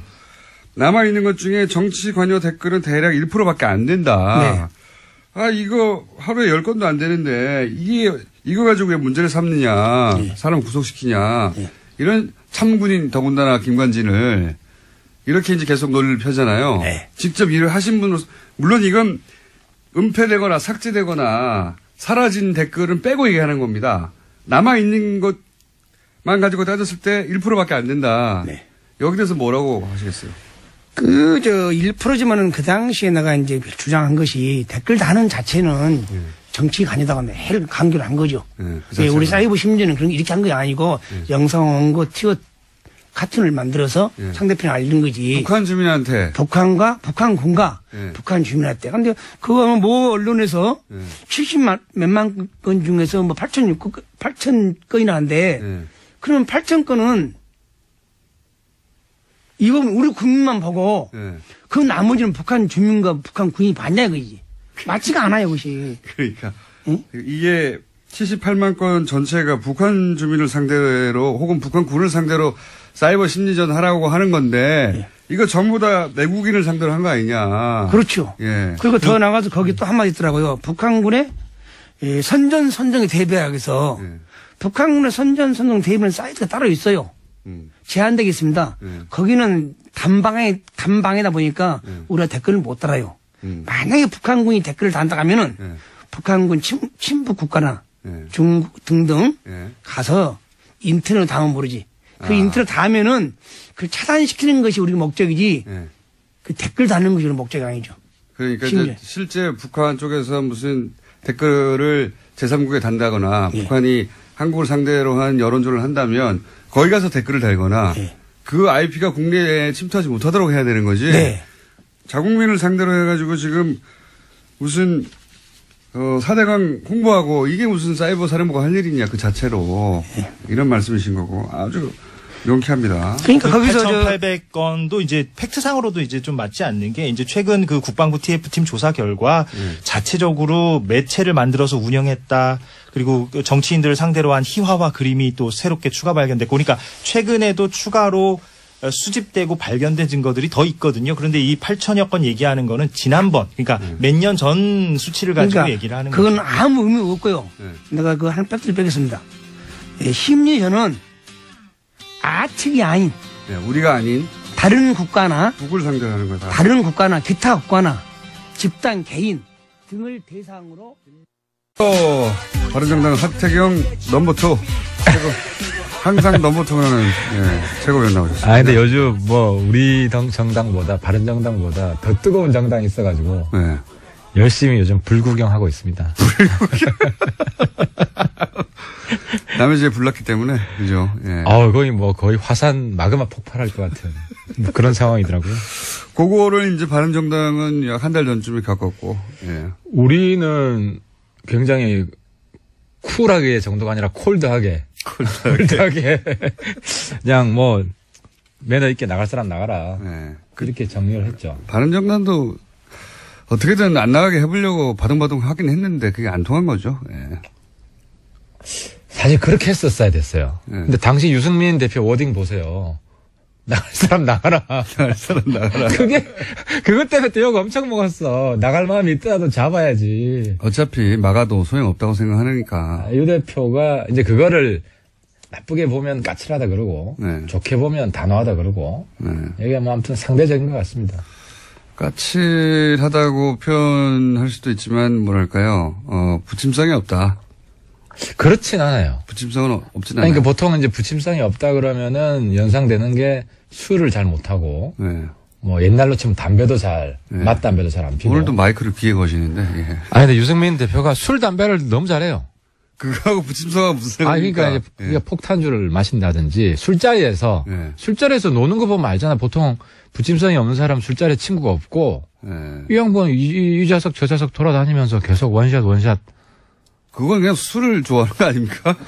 그러니까 술 좋아하는 사람 치고 부침성이 없는 사람이 있냐고. 있어요. 혼자 폭주하는 사람들. 근데 혼자는 안 마신다. 자, 부침성이 없군요. 아직 마이크를 자꾸 귀에. 네, 이제 유 대표님 같이 한잔 해야겠다. 예. 유 대표님 저희 방송에 뉴스공장에 나와달라는 얘기는 거의 1년 가까이 하고 있는데 안 나오고 계시는데. 직접 하셨어요? 아니, 요청을 많이 했죠, 저희가. 굉장히. 이번에도 당대표 되고 나서 요청을 한번 드렸는데 나올 듯 하시다가 타이밍이 안 맞아서 또. 그렇구나. 한번 나오시겠죠. 저도 한번 권해보겠습니다. 이혜원 의원 있을 때도 권해달라고 여러 차례 얘기했고. 그때도? 여러 차례 권했다고 하고. 나보고 대신 나가라는 얘기는 안 하던데. 내가 여기 나오는지 모르실 텐데. 왜 안 나오시는지 모르겠고, 예, 꼭 나와달라고. 저희 이제 하와이 음악 들으셨죠? 예, 들었습니다. 예. 저희 대표님이 이제 MBC 사장 지원한다는 설들이 있었어요. 예. 신청했었어요? 아니, 이제 그 마감됐으니까 신청을 안 하신 거죠. 설들에 대해서 지원하지 않는다고 확인돼가지고. 하와이 가시려고? 안 하셨다고? 아니죠. 저희를 하와이 보내주기로 했는데. 보낸 다음에 신청하려고 그랬는데 타이밍이 지났다? 그 말이 아니고 이제 안 가시니까 하와이 보내달라고요. 자, 그 얘기 꼭 해놓고 거기 불난집 얘기부터 해보죠. 불난집이 불나다 보니까 지지율은 뭐 끝없이 떨어지고 있습니다. 사실 그럴 수밖에 없죠. 원래 그렇죠. 자본이 나면 무조건 보기 싫으니까요, 그쪽으로. 그래서 뭐 호남 지역에서도 한 자릿수 지지율, 그리고 뭐 일간으로는 3% 정도까지 떨어지기도 하고 3%대는 잘못 누르는 거거든요. 그런 상황인데 이거 어떻게 전망하십니까? 그러니까 저는 이제 박지원 대표한테 한 말씀 드리고 싶은 게, 제가 지난번 국회 때도 박지원 대표님 쫓아가가지고 좀 잘해보자. 제가 말씀드린 이유 중에 하나가 호남에서 유승민 대표 지지율이 더 높아요. 누구보다요? 안철수 대표보다. 그러니까 언제 기준으로 확실합니까? 그건 이제 국민의당, 저는 사실 안철수 대표 요번에 존경하게 됐는데, 본인이 호남에서 유승민보다 지지율이 낮다는 거를 본인들 조사한 걸 공개를 했어요. 왜냐하면은 그 유리한 조사가 있지 않습니까? 합치면 지지율이 올라간다는. 그렇더라도 자존심이 엄청 상하지. 사실 호남이 만들어준 게. 그것만 빼라고 어떻게 말을 합니까? 그렇더라도 그럼 아예 공개를 안 하든지. 근데 어쨌든. 왜냐면 공개해야 될 내용이 있거든요. 통합하면 지지율이 높다. 이게 나오는, 이건 공개. 그러니까 이게 자꾸 안을 이제 부정적인 인식으로 볼 때는 그런데 좀 좋게 봐주면. 어쩔 수 없었어요. 공개하지 않을 수 없었어요. 불가피했다고 치더라도. 그래서 이제 박지원 대표가 민주당이랑 손잡을 게 아니면 어차피 다음 총선에는 몰라도 이번 지방선거에는 민주당이랑 손잡기 어려워요. 민주당이 후보 안 내겠어요?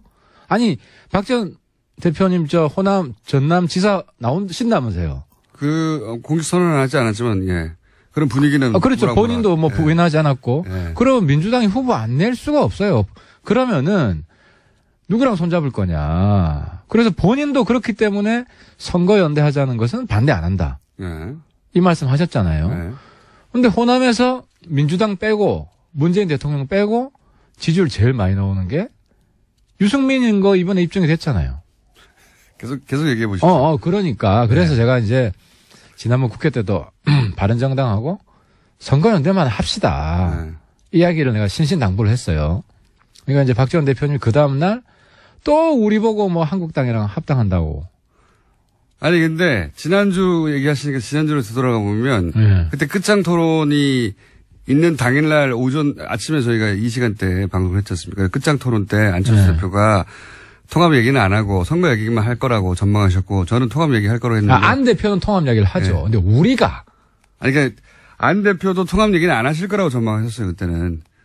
안 대표가 아니 저는 그렇게 보지 않아요. 전망은 틀리셨고요. 측근들한테 얘기 들어보니까 글쎄 그때 다시 한번 보면 그래서 제가 드리고 싶은 말씀은 바른정당이 찾아가지고 내보낼 수도 있습니다.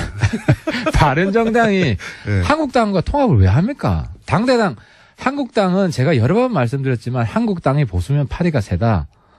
한국당은 청산 대상이지 해체 대상이지. 근데 그림은 통합 대상이 아니다. 지금 한국당이 아니라 지방선거에서 한국당이 목표했던 성과를 내지 못하면 한국당이 흔들릴 것이고 그리고 그게 흔들린다는 얘기는 홍준표 대표로 체제가 이어질 수도 없고 다음 대선에서의 주자도 딱히 눈에 안 보일 때 그렇게 흔들릴 때 합당을 한다. 당이 흔들릴 때 이제 그 소위 이제 바른정당과 국민의당이 합쳐놓고 몸집을 키우고 있다가 흔들릴 때 싹 뽑아가지고 일부를 새로운 정당을 만든다는 얘기지. 지금 한국당과 합친다는 게 아니라. 박지원 대표 그 이야기다. 네, 그런 의미죠. 아니 그러니까 제가 아시면서. 오늘 말씀드리면은 한국당은 2019년 전에 없어집니다. 하태경 예언. 19년 전에 거기는 분당 수준이든 완전히 개박살이 나요. 아니 그러면 우리가 어떤 시점을 기준으로 해서요? 지방선거 이후요? 지방선거 이후에는 지방선거 때 6석 정도 19년 한 여름 전에는 없어집니다. 한국당은 지방선거 이후에. 아니 그러니까 그러면은 그때 그 사람들 주워 올라오는 거 아닙니까? 지금 몸집을 딱. 아니 주워 오는 거는 지금도 주워 오죠. 지금 안 나오는데 어떻게 주워 옵니까? 아니 그래서 지금 저쪽에서 주워 가고 있죠 지금. 우리가 이번에 바른정당에서 역할 분담한 건 맞아요. 두 사람은 한국당 담당해라. 두 사람은 국민의당 연대 협상이 있으니까 협상을 해라. 그럼 그 두 사람 역할이 뭐냐면은. 두 사람이 누구입니까? 국민의당 연대 담당은. 아니 근데 그 두 사람이 안 한대요. 근데 이제 그래서 이름 공개하기는 어렵고.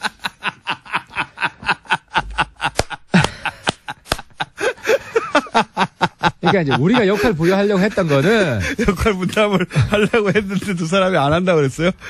안 한다 그러지. 왜냐하면은 한국당이 홍준표가 일단 당대당 통합 안 한다고 했고. 한국당 담당은 누구였습니까? 아니 그러니까 내가 하려고 그래 내가. 하태경 의원님이 하면 잘도 되겠다 그게. 아니 왜냐하면 그 중에 좀 괜찮은 사람들 연락해가지고 만나가지고 지금이라도 일 와라. 하여튼 담당으로 내가 이제 지난번에 좀 누구 담당 좀 해라 그러는데 누가 하겠어요 한국당 담당을 솔직히 이야기해서. 그러니까 담당도 없어요. 박지원 대표는 담당이 있다 그러는데 이름까지 이야기했더만. 담당을 정하려고 했는데 실패했다는 거 아닙니까 지금? 아니 박지원 대표는 정했다고 이야기했는데 정하려고 한 것까지는 들으셨나 보네. 우리는 정하려고 했지. 왜냐하면은 이건 아예 틀린 이야기는 아니네요. 지도부 이야기는 한국당에도 좀 말 되는 사람. 그러니까 찾아보니까 그 100몇 명 일일이 다 이제 검토를 해보니까 말 되는 사람이 없어 별로. 한 5손가락 아니에요. 그 사람들 만나서 얘기 좀 해봐라. 5사람 누굽니까? 한 사람만 이름 얘기해 주세요. 그러면 그 중에서 말이 그나마 좀 통하는 사람. 다른 쪽에 김성태 의원입니까 혹시? 소위 말하는 철새 부대는 다 빼고. 철새 부대 다 빼고. 원래 있던 사람 중에. 원래 있던 사람들 중에 몇 분 있어요. 그래도 말이 좀 통하고. 네, 제가 이제 저랑 한 번씩 통화를 하는데. 그 누굽니까? 한 사람만 얘기해 주세요. P모 의원, K모 의원 이런 식으로. 한 삼선도 있고. 삼선도 초선도 있고. 네. 한 4선도 있고 그래요. 그 중에. 네. 4선급으로 한 사람. 그분은 그래도 얘기를 하면 그래 지금 문제가 많지 이렇게 얘기하죠. 얘기하고 내가 그래도 이제 선수가 높아가지고 초재선이 조금만 움직여주면 같이 할 텐데. 그래서 제가 이제 초재선 찾죠. 초재선 찾다 보면 초재선이 사실 정신적으로 초재선이 별로 없어요. 그 어떤 얘기입니까? 그러니까 좀 다 낡은 보수라는 거지. 구태연하다. 실제로 진박들을 많이 뽑았죠. 실제 그렇게 채웠지 않습니까? 그렇게 채워가지고. 지난 총선 때. 지금 초재선이 대부분 장관 출신들이 많고. 아니면 이제 누구 덕 보고 들어온 이런 비례도 그런 분들이 많아가지고 네. 이제 연결이 돼 있어가지고 독자적인 목소리를 안 내잖아요. 그래서 초선 그룹에서 예를 들어서 뭐 소위 소장파 이런 사람도 없고 눈에 안 띈다. 없죠 네. 한국당. 그래서 없어요. 그래서 그러니까 이제 누가 이제 내가 담당하겠다 그러면 성과를 내야 되잖아요. 네. 그래서 뭐 아무도 안 맡으려고 하는 거죠. 아니 그런데 무슨 박지원 대표 한국당하고 통합 논의 중단하라. 어제 내가 보니까 안철수 대표는 자꾸 압박을 받으니까 통합 논의 중단하라. 통합 논의 한 적이 없는데 무슨 통합 논의 이런 거죠. 박지원 대표의 그림은 대략 이런 걸 추정하는 것 같아요. 그러니까 일단 바른정당과 국민의당이 통합을 하고 안철수 대표가 그런 생각을 한다고 이제 박지원 대표는 생각하는 거죠. 추정하는 거죠. 통합을 하고 그 사이에 그러는 과정에서 호남계가 좀 일부 떨어져 나가더라도 그래도 뭐 한 4, 50석 유지할 수 있지 않냐. 그러면 지방선거까지 잘 이렇게 가가지고 선거연대에서 이 당을 온전하고 있으면 말씀하신 대로 지방선거 때 자유한국당이 원하는 목표치 6석 이상의 도지사나 절대 안 되니까 그 정도 안 되면 거기서 분란이 나지 않겠냐. 그러니까 이제 그 지방선거 그럴 때 확 주워오자. 그러면 박지원 대표 입장에서 보기에는 국민의당은 거기 끌려 들어가가지고 바른정당하고 일부 합칠 때까지만 하더라도 국민의당이 우세지만 자유한국당에서 이제 떨고 나오는 사람들이 확 합쳐지면 그러면 국민의당은 이 보수정당의 머릿수를 채우는 들러리가 된다. 호남계 쪽 의원들은 이런 생각을 하시는 거죠. 그러니까 제가 그 전에 한 말씀 드리고 싶은 거는 네. 국민의당 바른정당이 지금 우리가 절박하게 저는 선거연대를 주장하고 네. 안철수 대표는 합당을 주장하는데 네. 절박하게 이런 연대 통합 논의가 있을 수밖에 없는 것은 지방선거 때 바른정당 국민의당이 몰락하잖아요. 독자적으로 가면 안 되니까. 독자적으로 몰락하잖아요. 네. 그럼 대한민국 정치가 어떻게 되겠냐고 완전히 개판됩니다. 네. 홍준표의 한국당은 만약에 좀 선전을 하면은 그대로 지속이 될 것이고 사사건건 대립하고 발목 잡고 1년 365일 싸울 거예요. 그럼 국회에서 다수 아닙니까? 적어도 120석 넘을 거 아니에요. 바른정당도 흡수되고 하태경, 유승민만 딸랑 남아가지고 무소속 연대하고 있고 이런 식이 되면은 안 되기 때문에 나라도 망하고 국민도 힘들어지기 때문에 바른정당 국민의당이 살아야 우리가 중간에서 문재인 대통령 도와줄 건 도와주고 막을 건 막고 이렇게 협치가 된다는 거죠. 그래서 그러니까 박지원 대표님은 자꾸 이 역할은 우리가 한국당이랑 아니 지방선거 뒤에 무슨 일이 일어날지 누가 알아요. 당장 내일 일도 모르는데. 근데 유승민 대표도 비슷한 그림 아닙니까? 유승민 대표도 일단 지금은 몸집이 작지만 국민의당과 이렇게 통합을 한 다음에 기다렸다가 한국당에서 떨궈져 나는 사람들 확 먹으려고 그러는 거 아닙니까? 김어준 공장장님의 한계가 내가 거기까지인데 정치에 각본대로 된 정치가 하나도 없어요. 각본대로 된 정치는 없지만 각본은 항상 있잖아요. 제 말은 각본을 말하는 겁니다. 머릿속에 자기가 생각하는 상상이 있는데 예를 들어서 실제로 국민의당 바른정당 연대가 잘 됐어요. 네. 그러면은 저는 지방선거 이후에는 잘 되면 그 성과를 바탕으로 국민들이 인정을 해준 거니까 평가를 해준 거니까 합당할 수 있다고 봐요. 어디랑요? 그 지방선거 이후에 지방선거 이후에만 합당할 수 있다. 합당할 수 있다. 저는 그렇게 봐요. 네. 합당을 했어요. 네. 왜냐하면 뭐 서울시장도 우리가 먹고 부산시장도 우리가 먹고 야 니들 진짜 미래가 있다 합당해라. 네. 그러고 나서 한국당에 있는 사람이 쫄아가지고 한국당에 그냥 남아 있다가는 우리가 망하겠다. 우리 개별 입당할래. 한 명씩 들어온다.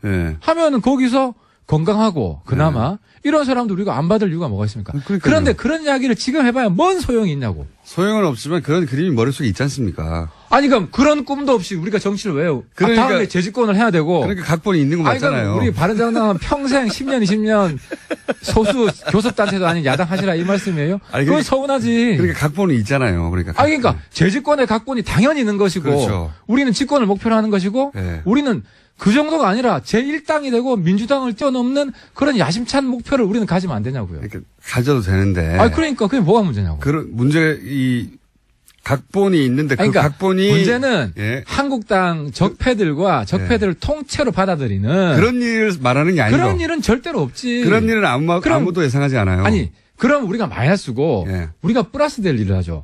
한국당에도요 정말 그 가뭄에 콩나듯 별로 안 되지만 진주가 한두 명 있어요. 찾아보면 그나마 건강하게 지금 이렇게 말해놓으면 나중에 어떻게 하실려고 그 각본대로 될 상황이 왔어. 어떻게 하실려고 그래. 한두 명밖에 없다고 그랬는데 한 30명 오면 어떻게 하려고 지금. 근데 정말 지금 난리보수 청산해야 되고요. 다음에는 만약에 우리가 주도권 잡고 공천을 하면 제가 하면은 완전히 물갈이 합니다. 제 말은 뭐냐면 다들 각본이 있잖아요. 각본대로 되지는 않죠. 언제나. 막 복잡하게. 왜냐하면 다들 각본이 있는데 똑같이 될 리가 있나요. 근데 제 말은 박지원 대표 혹은 호남계 쪽에서 걱정하는 것은 그런 각본들 속에 그게 적폐 각본이라고 주장하는 거 아니에요? 적폐 각본. 그러니까 자유한국당과 지금 합친다는 게 아니라 결국은 나중에 자유한국당 일부와 또 바른정당과 이렇게 합쳐서 소위 이제 보수정당을 만들 때 호남계 일부가 거기 이용되는 게 싫다 이런 취지거든요. 제 각본을 말씀드리면 저는 어떻게 보냐면 다음 대선 때 민주당이 깨집니다. 아, 또 민주당이 깨져요? 네, 민주당이 깨집니다. 민주당은 왜 깨집니까? 왜냐면 예를 들어 안희정, 대연정 하자고 저보다 더 보수해요. 안희정, 이재명, 박원순 이런 사람들이 그렇지. 이게 잘 안 합쳐져요. 그러니까 예를 들어서 얼마나 좋을까 하고 지금 제가 만약에 거잖아요. 정치적으로 공세를 한다면 거기를 깨지. 왜냐하면 거기를 안 깨면은 사실 우리 재집권 가능성이 그렇게 높지 않아요. 지금 타이밍에서는. 그런 식으로 해서 저기를 깨가지고 거기에 중도파 해서 중도 대연합을 이렇게 추진을 하지. 그러면 승리 가능성이 높은데. 자, 그러면 이거 하나 여쭤볼게요. 지금 국민의당에서 불이 난 것은 바른정당 입장에서는 그렇게 나쁘지 않은 거 아닙니까? 아니, 나쁠 수도 있어요. 좋을 수도 있고. 이건 그러니까 좋은 점만 얘기해보면 먼저. 딴 게 아니고. 예. 좋은 점은 뭐냐면 거기 내에서 호남 구태 그리고 그러니까요. 호남 개혁 이게 만약에 국민들 사이에서 구분이 된다면은 이번에 좋은 기회가 되겠죠. 그러니까 탈호남을 할 수 있는 거 아니고 호남계 탈호남 절대 안 하지. 우리는 호남 진입 작전이니까 저는 광주 KBS에서 부르면 언제든지 달려갑니다. 호남 우리도 호남 그러니까 제 말은 사랑을 뭐냐면 받으려고 하는 거지. 호남계의 강성 의원들이 몇이 나가면 더 고마운 거 아니에요. 바른정당 입장에서는. 아니 그게 아니라 예를 들어 박지원 대표는 우리 도와줘야 되죠. 박지원 대표는 왜 아직도 호남에서 인기가 있죠. 뭐 인기가 있다고 치고 전제하고 안 그러면 제가 박지원 대표 가서 막 신신당부하고 사장하고 할 필요가 없죠. 그리고 하태경이 왜 김대중 빨갱이 모략했던 거 보수가 반성해야 된다. 빨갱이 아니거든. 반성해야 되는 거 맞죠. 이 시점 왜 강조하겠어요. 바른정당 호남 진출 전략인 거예요. 그러니까요. 그래서 영남과 호남을 아우르는 이런 그림을 그리고 싶은 거잖아요. 전국 정당이 돼야죠. 당연히 돼야 되고. 그런데 호남 쪽에 강성 의원들 몇몇은 나가줘도 상관없다. 아니 강성 중에서 나가줬으면 좋겠다. 우리랑 뜻이 맞으면은 같이 가는 거고 그걸 왜 처음부터 배제하냐는 거죠. 그러니까 하태경 뜻에 우리 선배님 저는 이제 박지원 대표님 저보다 더 젊으신 것 같아요. 거의 뭐 20대 최전성기인 것 같은데 제가 덕담 한마디. 미국에는요 90살 넘은 의원이 있습니다. 근데 만약에 한국에도 90살까지 하라는 건가요? 90살 넘은 의원이 있다면 저 1호가 전 박지원 선배다. 네. 그게 뭐 덕담인지는 잘 모르겠습니다. 아니 뭐 그런 분도 필요하죠. 앞으로 뭐 100살 넘어 살 텐데. 근데 이제 얘기를 왜 하시죠, 근데? 아니 그러니까 박지원 대표님이 하태경이랑 같이 할 수 있고 우리 후배들을 위해서 마음을 비우고 가겠다. 새로운 전국 정당을 바른 정당만 보면 그럴 수도 있는데 이쪽에서 의심하는 것은 바른정당에서 끝나지 않고 한국당까지 간다. 그러니까 지금의 한국당이 아니라 그러니까 한국당이 어려워졌을 때 거기서 일부 혹은 뭐 절반 뭐 그 이상을 흡수하여 그러니까 새로운 보수정당을 만들고 그 보수정당의 대선 후보가 본인이 될 수 있다고 생각하니까 안철수 대표가 이 통합을 끌고 가는 거 아닙니까? 박지원 대표가 나중에 한국당이 구애할 수도 있습니다. 왜냐하면 DJ가 그렇게 해서 대통령이 된 거잖아요. 아니 JP가 요즘으로 치면 홍준표예요. 빨갱이 잡던 사람이에요. JP가. DJ 빨갱이로 매도하고 그랬던 앞장선 사람이 JP인데 정권을 잡기 위해서 DJ가 JP까지 끌어안았어요. 저는 박지원 대표는 나중에 대통령 선거가 왔을 때 국민의당의 누군가가 뭐 안철수 대표가 될 수도 있고 다른 사람이 될 수 있지만 집권 가능성이 있는데 1, 2% 모자란다 그러면은 저쪽에 빨갱이 잡던 사람까지도 손잡을 수 있는 사람이 박지원이다. 박지원 대표가 출마합니까? 대선에? 아니 박지원 대표는 또 정권을 만들고 싶어 하겠죠. 물론. 네. 그러면 거기에서 큰 통합을 해라. 그때는 아마 박지원 대표가 DJP 정신에 따라서 홍준표 대표에게 손을 내밀 것이다. 아니 그럴 수 있는 분이라는 거죠. 그 정도로 이 큰 정치인이고. 그거까지는 안 하실 거라고 봅니다, 저는. 아니, 그때 홍준표 없을 거예요. 그래서 그 걱정할 필요는 없고. 새로운 누군가 또 있다면 누가 될지는 모르겠지만. 지금 그럼 유승민 대표의 입장은 지방선거까지는 어쨌든 통합을 안 한다는 거죠. 지방선거까지는. 최소한. 통합 이렇게 말씀드릴 수 있습니다. 통합이 목표는 아닙니다. 그건 맞습니다. 목표는... 하지만 배제도 안 합니다. 배제도 안 합니다. 그러니까 되면 하고 안 되면 안 하고. 아니 근데 우리가 먼저 합당하자고 주장은 안 합니다. 유승민 대표가. 그렇죠. 왜냐면 안철수 대표 계속 하자고 하니까. 그러니까 당에서 국민의당에서 당론으로 정식 제의가 들어오면 우리는 그때 검토는 해볼 수 있어요. 우리도 의총을 열고 당 대표자회를 열고 검토는 해볼 수 있는데 우리가 먼저 합당하자 그러면은 지난번에 제가 말씀드린 우리가 페어플레이 하겠다. 우리가 을이라는 거 잘 안다. 그래서 국당이 정리되지 않은데 국당을 흔들기 위해서 지금 김호준 대표가 이야기하는 거는 우리가 뭐 박지원, 박정천이라 그러더라고요. 그분들 쫓아내려고 우리가 먼저 흔들어서 그런 식으로 우리가 공세적인 합당을 추진하려고 하는 거 아니냐. 그런 질문은 아니었어요. 그건 안 한다는 거는 내가 수차례. 속셈이 뭐냐 이거였지 그냥. 아니 그러니까 그거를 우리 속마음은 내 속마음도 매일매일 바뀌는데 그걸 어쨌든 1순위로 통합은 아니지만 선거연대가 1순위지만 통합의 기회가 온다면 우리도 진지하게 고려해볼 수 있다. 국민의당에서 공식 합당 제의가 들어오면 우리는 의총은 아닐 수가 없죠. 국민의당에서 마지막으로 그러면 국민의당에서 지금 분란 어떻게 정리될 거라고 전망하십니까? 그러니까 안철수 대표는 물러설 수가 없어 이제는. 제가 보기엔 통합으로 가는 길에서 이 정도까지 왔는데 물렀으면 바보가 되는 거기 때문에. 최악의 시나리오 제일 걱정되는 거는 국민의당이 어떻게든 결론을 내줬으면 좋겠어요. 결론을 안 낸 채 결론을 안 된 채 쭉쭉 가다가 각자 도생하는 이게 최악의 시나리오예요. 그러니까 그래서 저는 국민의당한테 요청하는 게 합당하는 결론도 안 나는 거 하지 말고 이야기를 선거연대 좀 조기에 진행을 하자. 근데 안철수 대표는 그런 생각이 없잖아요. 지금 보십시오. 계속 통합 얘기를 하잖아요. 안 대표는 자기의 정치적 승부수를 합당 깃발을 들고 성사시키면 내 리더십이 확인이 된다.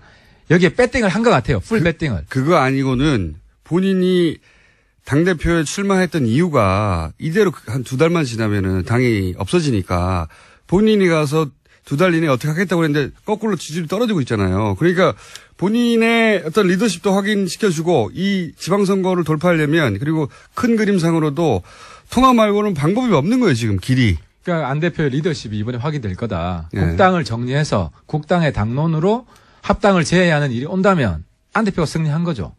근데 그게 정리가 안 되고 내부에 계속 찌지고 먹고 저렇게 시간만 가다 보면 뭐 결과적으로 아무것도 안 되면 안 대표는 어느 쪽에 더 가능성이 높다고 보십니까? 그건 제가 일단 한번 던지고 근데 저는 염색 걸죠. 염색. 솔직히 안 대표가 국당하고 바른정당이 연대해야 우리가 살기 때문에 적대적 양당 체제는 안 되기 때문에 제가 오늘부터는 안 대표 도와드립니다. 왜 어떻게 도와드리냐? 그 나머지 분들이 자꾸 허위사실 왜곡 이런 거 하는 거 제가 해명해 드리면서 그게 사실이 아니다. 자유한국당과 합치지 않는다. 그렇지. 그런 부분은 제가 명쾌하게 답변 드릴 수 있다는 거죠. 그래서 그러니까 안 대표가 결국 통합 제안을 공식으로 하게 됩니까? 아니면 못 하게 됩니까? 둘 중에 하나 거세요. 저는 안 대표가 이번에 큰 정치인으로 다시 태어나길 바랍니다. 바랐기 때문에. 그리고 안 대표가 살아야 됩니다. 소중한 자산입니다. 그래서 많이 지금 안 초딩 엄청 지금 뭐 이렇게 비난을 많이 받았지만 안 대표가 적어도 국민의당을 만들 때는 저는 굉장히 놀랐어요. 그런 저력이 안 대표한테 있다. 그래서 통합 제안을 할 것이다. 국민의당이 합당 제안을 할 수 있을 정도로 안 대표 리더십이 확인되기를 바랍니다. 제가 그게 최선의 답변이다. 아니 기대 말고 전망. 예언. 그거 한다 안 한다 둘 중에 하나 걸고. 그러니까 바른정당으로 하여금 결단을 이렇게 하게끔 고민하게끔 하지 마라 그 말씀을 드리고 싶어요. 그러면 한다에. 그러니까 선거연대부터 빨리 하자. 왜냐하면은 통합 제안 한다. 선거연대 그 다음에 다른 건 다음에 논의하자. 통합 제안 한다에 한 표 하시는 거죠 그러면? 솔직히 잘 모르겠어요. 요즘 솔직히 잘 모르겠어요. 국민의당 보니까 서로 막 제압이 잘 안 되던데. 그러면 제가 하는 걸로 하고 고기 한 판 걸겠습니다. 지금까지 바른정당의 하태경 최고위원이었습니다. 감사합니다. 네, 감사합니다. 칼 플라니 사용연구소. 알고 봤더니 꽤 세계적으로 알고 봤더니 꽤 세계적으로 유명한 분들이 와서 같이 연구도 하는 그런 곳이었습니다. 자, 오늘 주제는 뭡니까? 정태수 소장님 안녕하십니까? 네, 외환위기 20년이 됐죠. 외환위기가 97년 11월 19일 날 IMF 구제금융을 신청했다고 했고 12월 3일 날 이제 구제금융이 협약을 맺었으니까. 저도 기억이 생생합니다, 이때. 예, 20년 전. 예, 이때 그냥 하루아침에 나라가 망하는 듯한 뉴스로 뒤덮였고. 근데 총수 몇 살이었는데요? 이게. 20년 전, 그냥 20대면 돼요. 예. 아직 30대네요. 30대였어요? 네. 나이 꽤 들었구나. 예. 딱 30이었던 건가? 30, 네. 20대였던 것 같아요. 29살인가? 제가 몇 살이죠, 제가. IMF 세대네요. 네. 그때 만일에 사업을 하고 있었으면 아마 직격탄을 맞았을 것이고. 엄청난 직격탄을 맞았습니다. 근데 판사는 안 했어요? 문 닫았습니다, 그때 15,000개 최고 큰 회사만 15,000개 판사를 했으니까. 제가 그때 개인 사업을 하고 있었는데 문 닫았어요, 실제. 예, 뭐 당연히 뭐 돈이 안 드니까. 웬만한 조그만 큰 기업도 힘들었으니까요. 그러니까 은행들이 자기가 파산하지 않으려면 웬만한 대출은 다 회수해야 되고 또 IMF가 지시를 해서 고금리를 만들어 놨거든요. 그때 제가 제일 부러웠던 거는 그때 제 사무실이던 오피스텔 바로 앞에 있던 계란빵 하던 아저씨가 있었어요. 예. 계란빵이 얼마나 많이 팔렸는지요, 그때. 밥 대신 계란빵을 먹는 사람들이 그럴 정도로. 그래서 제가 계란빵, 그거 하루에 몇 개나 파냐 그러니까 처음에는 얘기 안 해주고 나중에 알고 보니까 엄청나게 파는 거예요. 최근에 크게 늘었다는 겁니다. 그래서 그분하고 앞으로 저하고 계란빵 전국 체인을 하자고. 내가 홈페이지를 만들 테니까 당신이 레시피를 대라. 그분은 모르실 거예요. 그 계란빵 하자는 황당한 얘기를 했던 사람이 김어준 총수라는 사실을 알까요? 그때 제가 딴지일보를 만든 겁니다. 다 망해가지고. 그렇죠. 돈 안 드는 걸로. 할 일 없네? 그러면 신문 하나 창간해야 되겠다, 혼자서. 그렇게 시작된 겁니다. 예. 저는 당시에 영국에 있었습니다. 그래서 사실은 한국 자체에 있으면 그 자체로는 외환위기를 실감하지 못해요. 외국에 유학하거나 외국 계신 분들은 더 크게 실감했죠. 예. 왜냐면 그때 환율 때문에. 그때 담배 한 갑이 3파운드였어요. 그때 우리나라 담배의 한 다섯 값 정도. 아무래도 우리나라 담배 그때 굉장히 쌌었잖아요. 88이. 근데 딱 외환위기를 맞으니까 이게 한 보름 값이 되는 거예요. 한 보름 값이. 딱 일주일 못 피겠더라고요. 그리고 예를 들어서 달러가 1,000원이었다가 2,000원이 되면 2배가 되니까요. 예, 2배, 3배가 되니까 한국에서 오는 돈이 반으로 줄어들죠. 심지어. 유학생들 많이 돌아왔어요. 예, 그때 런던 거리가 화산해졌었죠. 그러니까 영국에서 영어배우러 왔던 사람들은 다 돌아갔고. 대기업의 해외 사업들은 다 접었고. 예, 다 들어가니까 그때 중고차 시세가 확 떨어졌어요. 그러니까 주로 한국 사람들은 BMW를 좋아했는데 BMW 중고차를 좋아했는데 한국 인천 뉴몰든이라고 하는 한국 인천이 전체가 철수를 해버리니까. 런던의 뉴몰든. 네, 그러니까 뉴몰든의 BMW 가격 시세가 확 떨어졌었어요. 그 정도로 사는 사람이 없어가지고. 예, 영향이 굉장히 컸습니다. 하여튼 그 임팩트는 어마어마한 정신적 임팩트가 더 컸어요. 실제로는. 사실 더 컸죠. 한국이 그 전에 경제 성장률이 8%였고 사실은 외환위기 직전까지 한국 경제가 제일 좋은 때였어요. 그러니까 3조 호황이라고 해서 저금리 저유가 이것 때문에 수출이 잘 되는 때였는데 87년에 노동자 대투쟁이 일어나면서 노조가 생기잖아요. 그러니까 수출과 내수가 동시에 확 늘어나던 때였거든요. 그러니까 대기업들이 굉장한 자신감을 가지고 있었고 그때 막 투자하느라고 혈안이 돼 있었고. 그래서 해외에서 차가 엄청나게 들어왔고. 네, 근데 그때 마침 김영삼 대통령이 세계화를 외치면서 자본시장을 개방을 한다고요. 그때 세계화가 그때 영어로 뭔지 아세요? 김영삼 정부가 세계화를 영어로 뭐라 그랬을까요? 기억이 나는데 갑자기 생각이 안 나네요. 예, 글로벌라이제이션이 아니라 그 SEGYEHA라고 그러니까 본인들도 사실은 영어로 세계화했죠. 예, 정확히 설명할 길이 없었던 거죠. 그렇게 준비가 안 된 상태에서 자본시장을 개방하니까 당시 우리나라는 고성장에다가 자본 수요가 많았으니까 금리가 굉장히 높았잖아요. 근데 해외 금리 굉장히 낮잖아요.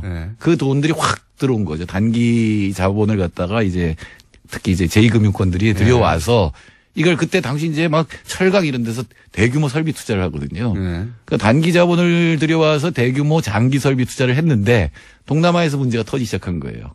그러니까 외국 금융기관들이 무서우니까 돈을 회수하기 시작했죠. 회수했죠. 그러니까 만기 연장을 안 해주니까 바로 돈을 못 갚으니까 그때 우리나라 외환 보유고가 한 200억 달러 정도밖에 안 됐었거든요.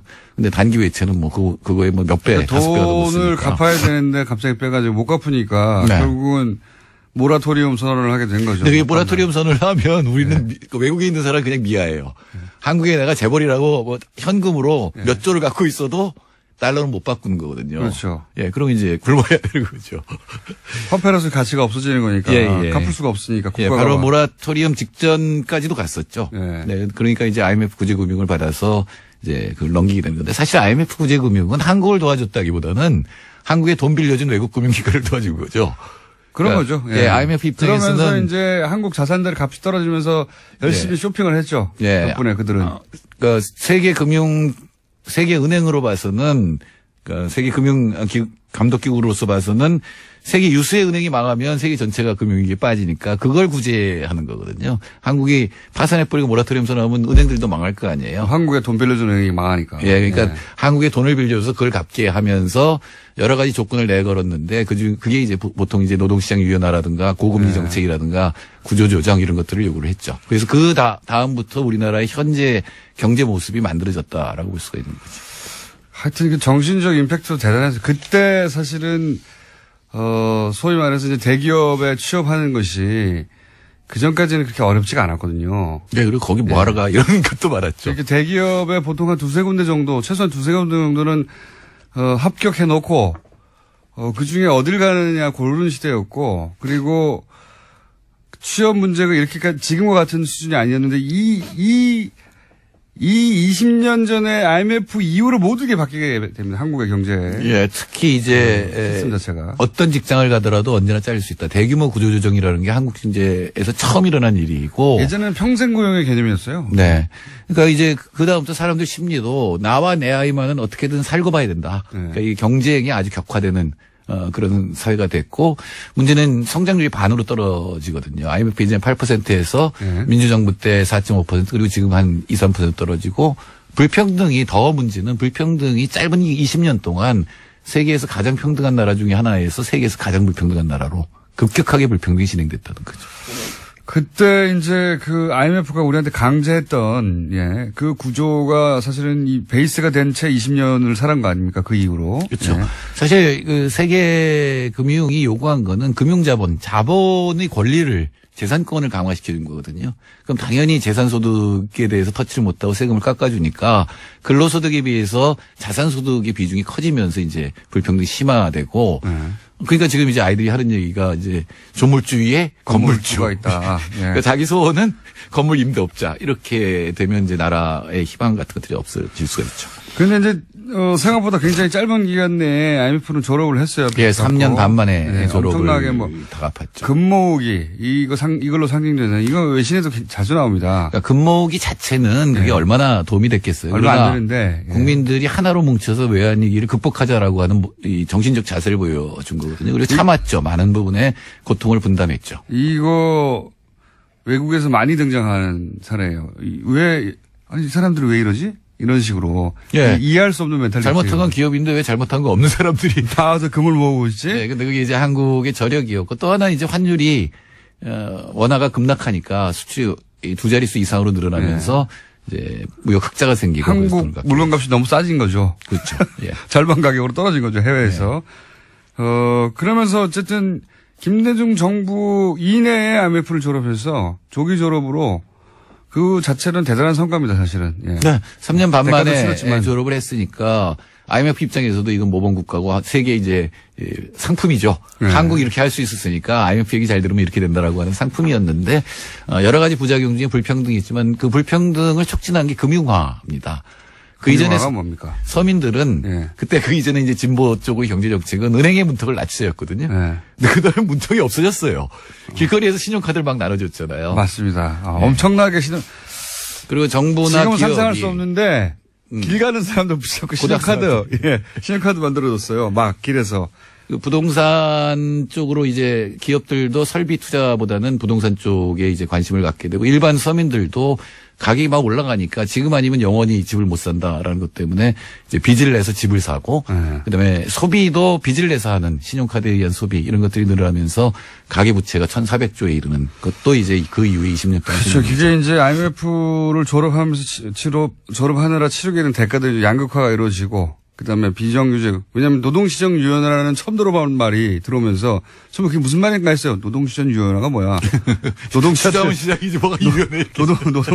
노동자 스트레칭 시켜준다고 그랬는데 그게 이제 사람 쉽게 자르는 거죠. 쉽게 자르고 좀 이렇게 안정적으로 직업을 갖지 못하게 하고. 비정규직하고. 그러니까 자본의 힘이 훨씬 강해진 거죠. 그때는 대기업에 한번 들어가면 거의 이제 연공서열에 따라 평생 직장 개념으로 평생 니네를 책임져 줄 테니 굳이 나가면 아니지만 이 조직을 따라라. 일본에서 들어온 거죠. 예. 그런 문화였는데 지금은 뭐 어림도 없는 이야기고요. 예. 그러다 보니까 이제 공무원 쪽, 공기업 쪽이 굉장히 인기가 생겼죠. 그렇죠. 처음에는 대기업하고 임금 경쟁이 굉장히 심했어요.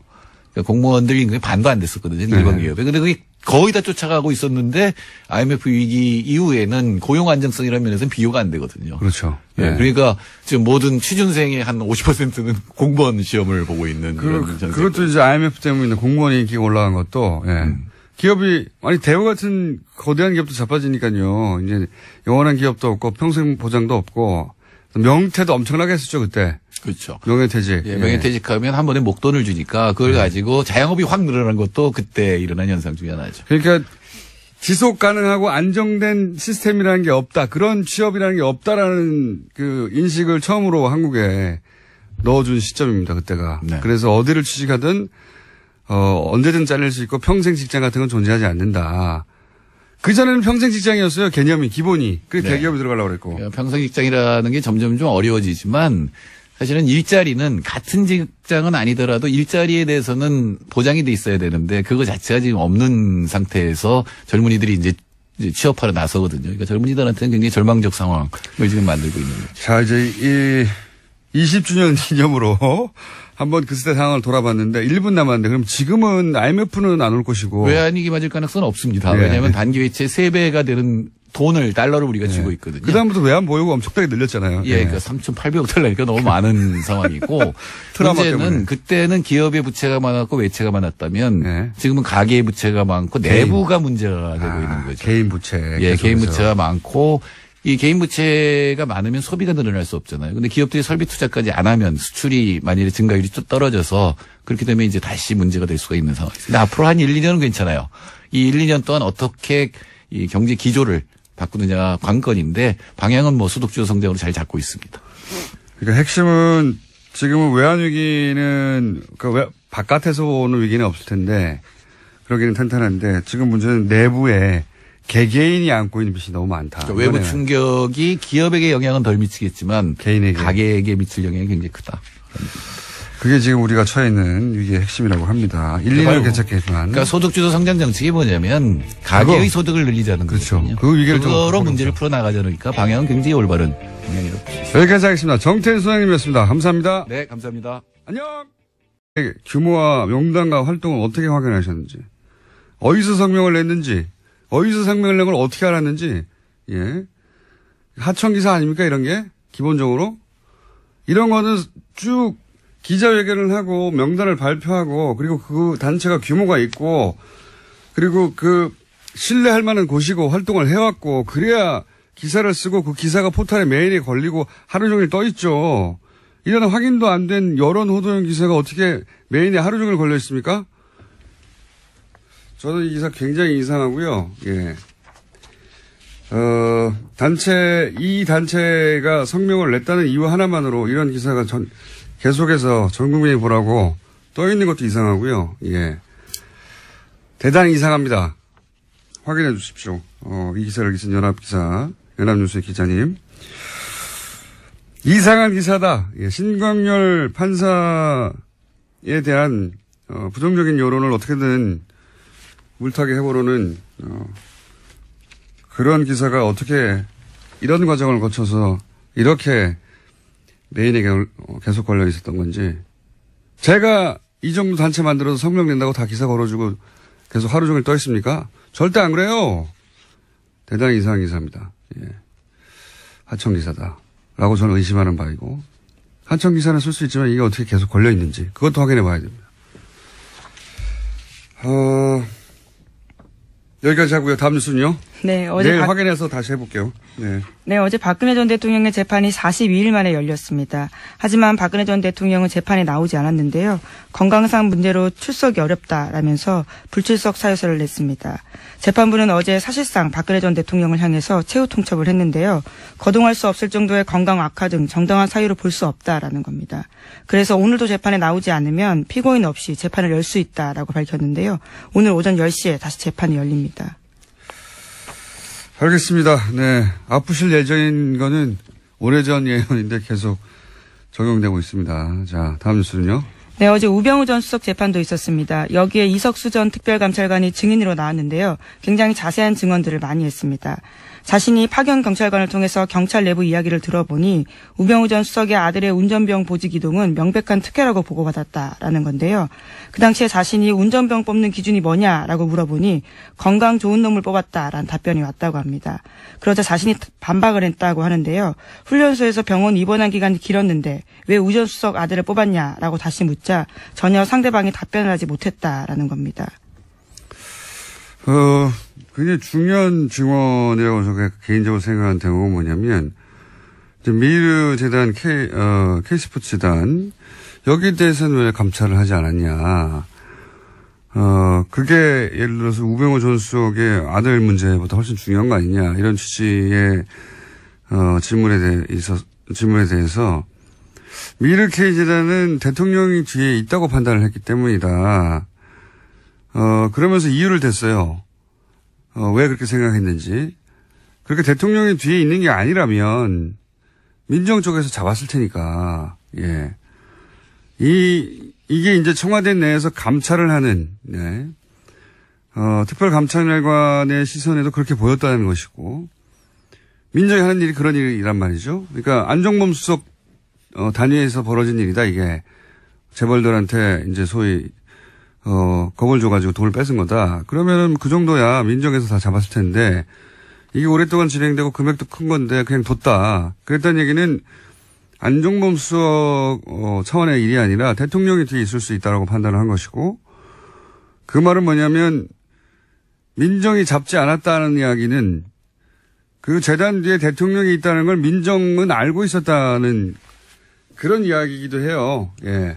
여기서 이제 우병우 전 수석은 계속해서 이 재단들 뒤에 대통령이 있거나 최순실이 있다는 걸 몰랐다고 주장하고 있잖아요. 네, 계속해서 모든 걸 부인하고 있습니다. 어제 이석수 전 특별감찰관이 했던 내용 중에 이제 복선을 깔고 있는 굉장히 중요한 대목은 저는 이거라고 봅니다. 네. 우병우 전 수석은 당연히 알만한 위치에 있었고, 당연히 대통령이 그 뒤에 있다는 걸 알고도, 예, 그냥 뒀다. 라고 얘기한 거죠. 예, 그 외에 뭐, 아들 특혜나. 자, 법원이 정치하는 거죠. 법원이 정치하는 겁니다. 자, 다음 뉴스는요. 네, 전국 법과대학 교수회가 어제 논평을 냈는데요. 제목은 이렇습니다. 사법부의 독립을 해치는 행위는 자제되어야 한다라는 건데, 교수회 같은 경우에는 전국에 60여 개, 법대 교수 400여 명이 회원으로 참여하고 있다고 합니다. 내용을 보면요. 과거의 적폐를 청산하고 미래를 더 투명하고 공정하게 하려는 노력에 지지를 표한다면서도요. 모든 시도는 헌법이 보장하는 삼권 분립과 견제가 그리고 균형, 개인의 인권보호 등 공동체의 가치 속에서 이루어져야 한다라고 주장했습니다. 그러니까 신광열, 지금 쭉 얘기하고 있는 신광열 수석부장판사가 김관진, 임관빈 두 국방부 고위 관료들을 석방시킨 것에 대해서 비판 여론이 많자, 예. 또다시 이제 어제 하루 종일 포털에 나왔던 기사인데요. 예. 법대 교수들이, 이 석방한 신광열 판사에 대해서 인터넷에서 신상통계하고 험담하는 건 자제해야 된다. 이런 연합뉴스 기사죠. 예. 어제도 이제 지난 주말 신광열 판사 비판 여론에 대해서 신상털이 인신공격, 사법부 독립 침해하면 안 된다. 이 기사가 포털 메인에 주말에 계속 있었다고 얘기했었는데, 어제도 또 이런 기사가 나왔고, 이 기사 역시 제가 계속 확인했는데 어젯밤 12시 직전까지 메인이 계속 있었어요. 신광열 판사를 직접 비판하는 기사는 포털 메인에 이렇게 연속으로 걸려있지 않습니다. 그런데 비판에 대해서 그렇게 비판하면 안 된다. 신상털기하면 안 된다. 험담하지 말라고 하는 기사는 계속 메인에 하루 종일 걸려있거든요. 뭔가 촉이 왔습니다. 제가. 이거 이상하다. 그래서 이제 좀 체크를 해봤더니 이 성명을 어디서 했나 봤더니 전국 법과대학 교수예요. 예. 네, 그렇죠. 400명이 회원으로 참여한다고 하는데 보통 이런 성명을 내면 성명서에 누가 참여했는지 이름이 기재됩니다. 참여 교수들. 없어요? 이상한데? 이 기사가 계속 걸려있는 것도 이상해서. 그래서 연역을 찾아봤더니 이명박 정부 출범 첫 해에 3월에 창립한 사단법인인데 현재 홈페이지는 작년 11월이 첫 게시물입니다. 공지 게시물 합쳐서 총 6개 있고요. 그러니까 홈페이지는 텅 빈 수준이라고 보시면 됩니다. 그동안 활동한 게 뭔가 확인해 봤더니 확인되는 거는 원전 공론화위원회는 법적 근거가 없다. 예, 정부를 비판하는 내용. 그거 거의 하나밖에 없어요. 그리고 회원수 400명이라는데 명단을 공개되지 않고 활동이 거의 없어요. 그래서 그래? 그럼 회장이 누구야? 찾아봤더니 국민대의 이모 교수인데 이 사단법의 주소지가 국민대학교 법과대학의 법학관의 몇 호. 아마도 이 교수님의 개인 연구실로 추정이 되는 겁니다. 예, 그래서 거의 이 교수님 1인이 주도하는 단체로 보여서 그럼 이 교수님 개인 활동을 확인해 봤습니다. 과거 자유주의연대라고 예, 뉴라이트 재단하고 통합된 뉴라이트 계열이에요. 예. 그리고 이분이 2007년 대선 한 달 전에 뉴라이트 재단, 뉴라이트 싱크넷, 자유주의연대 등등 뉴라이트 지식인 100인이 시국선언을 했어요. 무슨 시국선언을 했냐면 이제 이해찬 총재 대선 후보 사퇴하라고. 예. 사실상 이명박 전 대통령 지지하는 성명이죠. 간단하게 요약하면 뉴라이트계에서 활동했고 이명박 전 대통령 지지하는 분이 작년부터 본격적으로 이끌고 있는 단체로 주소지는 소속 대학 연구실이고 소속 교수는 공개되지 않았고 홈페이지는 거의 없고 활동 내역이 성명을 낸 교수의 명단도 없고 성명서도 그 홈페이지에 없어요. 예. 도대체 어디서 성명을 냈는지도 모르겠어요. 네, 물론 오늘 아침 조선일보를 보면요. 관련된 인터뷰가 있습니다. 이 이모 교수의 본지 조선일보 통화에 보면요. 법관의 결정에 대한 과도한 비판은 헌법과 법치주의 정신으로 이모 교수님 혼자서 하는 일이 이 전국 법과대학 교수의 이름으로 어디서 성명을 냈는지도 모르겠는데 이런 보도가 있는 겁니다. 마치 전국 법대 교수들이 단체로 성명을 내고 집단 행동을 한 것처럼 그런 다음 포털에 하루 종일 걸려 있잖아요. 본인의 말은 교수들의 뜻을 모았다라고는 하는데요. 그러면 그 교수들의 뜻을 모아서 명단을 공개해 주시길 바라고요. 저는 이 기사를 쓴 연합뉴스의 기자도 확인해 보려고 했더니 이름이 기재 안 돼 있던데, 예. 콤마, 이메일 주소만 쓰셨던데, 기자님, 이 단체, 안녕하세요. 김호준입니다. 어제 김관진 전 국방장관, 임관빈 전 국방부 기획실장의 석방에 대해 자유한국당이 논평을 냈습니다. 법원에서마저 정치 개입인지 명확하지 않다고 판단한 사건을 무리하고 무도한 강압수사로 전직 장관을 구속시키고 그 칼끝을 전직 대통령에까지 들이대는 아나무인 한풀이식 수사를 멈추고 이 수사 참사에 대해 책임을 지고 윤석열 중앙지검장은 즉각 사퇴하라, 이런 내용입니다. 김관진 전 장관의 구속영장을 발부한 건 영장실질심사를 하는 법원입니다. 그러니까 그 구속이 무리하고 무도한 거라면 사퇴하라고 요구할 대상은 윤 지검장이 아니라 영장 판사예요. 그리고 2012년 대선 당시 사이버사령부 댓글 공작 실적을 청와대에 보고했고 이명박 전 대통령으로부터 관련 지시도 받았다고 진술한 당사자는 김관진 전 장관입니다. 전직 대통령에게 칼끝을 들이댄 건 바로 김관진 전 장관 본인인 거죠. 길지도 않은 성명인데 앞뒤가 처음부터 안 맞습니다. 자유한국당은 좋겠습니다. 아무 말이나 막 해도 되니까. 부럽다. 김원준 생각이었습니다. 우리는 말이 되는 말만 해야 되는데요. 예. 아무 말이나 막 해도 되고 참 부럽습니다. 자, 첫 번째 뉴스는 뭡니까? 네, 이건희 삼성전자 회장의 차명 계좌가 추가로 확인됐다고 어제 SBS가 보도했는데요. 국세청 조사 결과 이건희 회장의 차명 계좌가 지금까지 알려진 4조 5천억 원 외에 더 있다라는 겁니다. 최근 국세청은 더불어민주당 이건희 차명 계좌 TF에 조준웅 특검에서 밝혀진 것 이외에도 국세청이 파악한 이 회장의 차명 계좌가 더 있다라고 보고했다고 하는데요. 이 새로운 차명 계좌 역시 과세 대상이라고 밝혀서 이른바 깡통 계좌가 아니다라는 것을 확인시켜줬습니다. 이거는 이제 2008년 특검 때, 삼성 특검 때 4조 5천억 밝혀진 거, 그게 전부가 아니다는 얘기가 나온 거죠. 예. 네, 그렇죠. 앞서서도 나온 바가 있는데요. 이번에 더 구체적으로 나온 겁니다. 이 이야기는 이제 약간 애매모호하게 표현됐는데, 지난 6월 달에, 예, 국세청장 인사청문회에서 나온 이야기예요. 이제, 뉴스공장에서도 짧게 한번 다뤘고, 당시 송영길, 박영선 의원이 질의 과정에서 이 얘기가 나왔거든요. 대략 한 5천억 정도, 역외 탈세가 있지 않았냐라고 2015년 때 봐줬다는 제보가 있다, 누군가가. 그게 사실이냐고 당시 한승희 국세청장 후보한테 물었어요. 그때 이제 한승희 국세청장이 이제 국세청에서 항상 하는 답변, 개별 납세 정보는 공개할 수 없다고 하면서 확인해 줄 수 없다고 하면서 당시 넘어갔거든요. 근데 고개만 끄덕이고 넘어갔었죠. 예, 당시 거론된 금액이 당시는 5천억이었는데 이번에는 좀 더 자세한 금액이 나왔죠. 더 많죠. 예, 오늘 아침 한겨레 신문을 보면 내용이 더 자세한데요. 국세청에 따르면 이 기간 동안, 그러니까 2015년 10월부터 6개월 동안 박근혜 정부가 운영한 미신고 역외소득 재산 자진 신고 제도가 있습니다. 이때 국외 은닉계좌를 과세당국에 신고했던 것으로 보이는데 그때 123개의 국외 은닉계좌가 신고됐고요. 신고 금액은 2조가 넘습니다. 이게 이제 최초로 있었던 일이거든요. 지금 언론의 포커스는 그러니까 계좌가 더 있었다. 그리고 금액은 2조가 넘는다.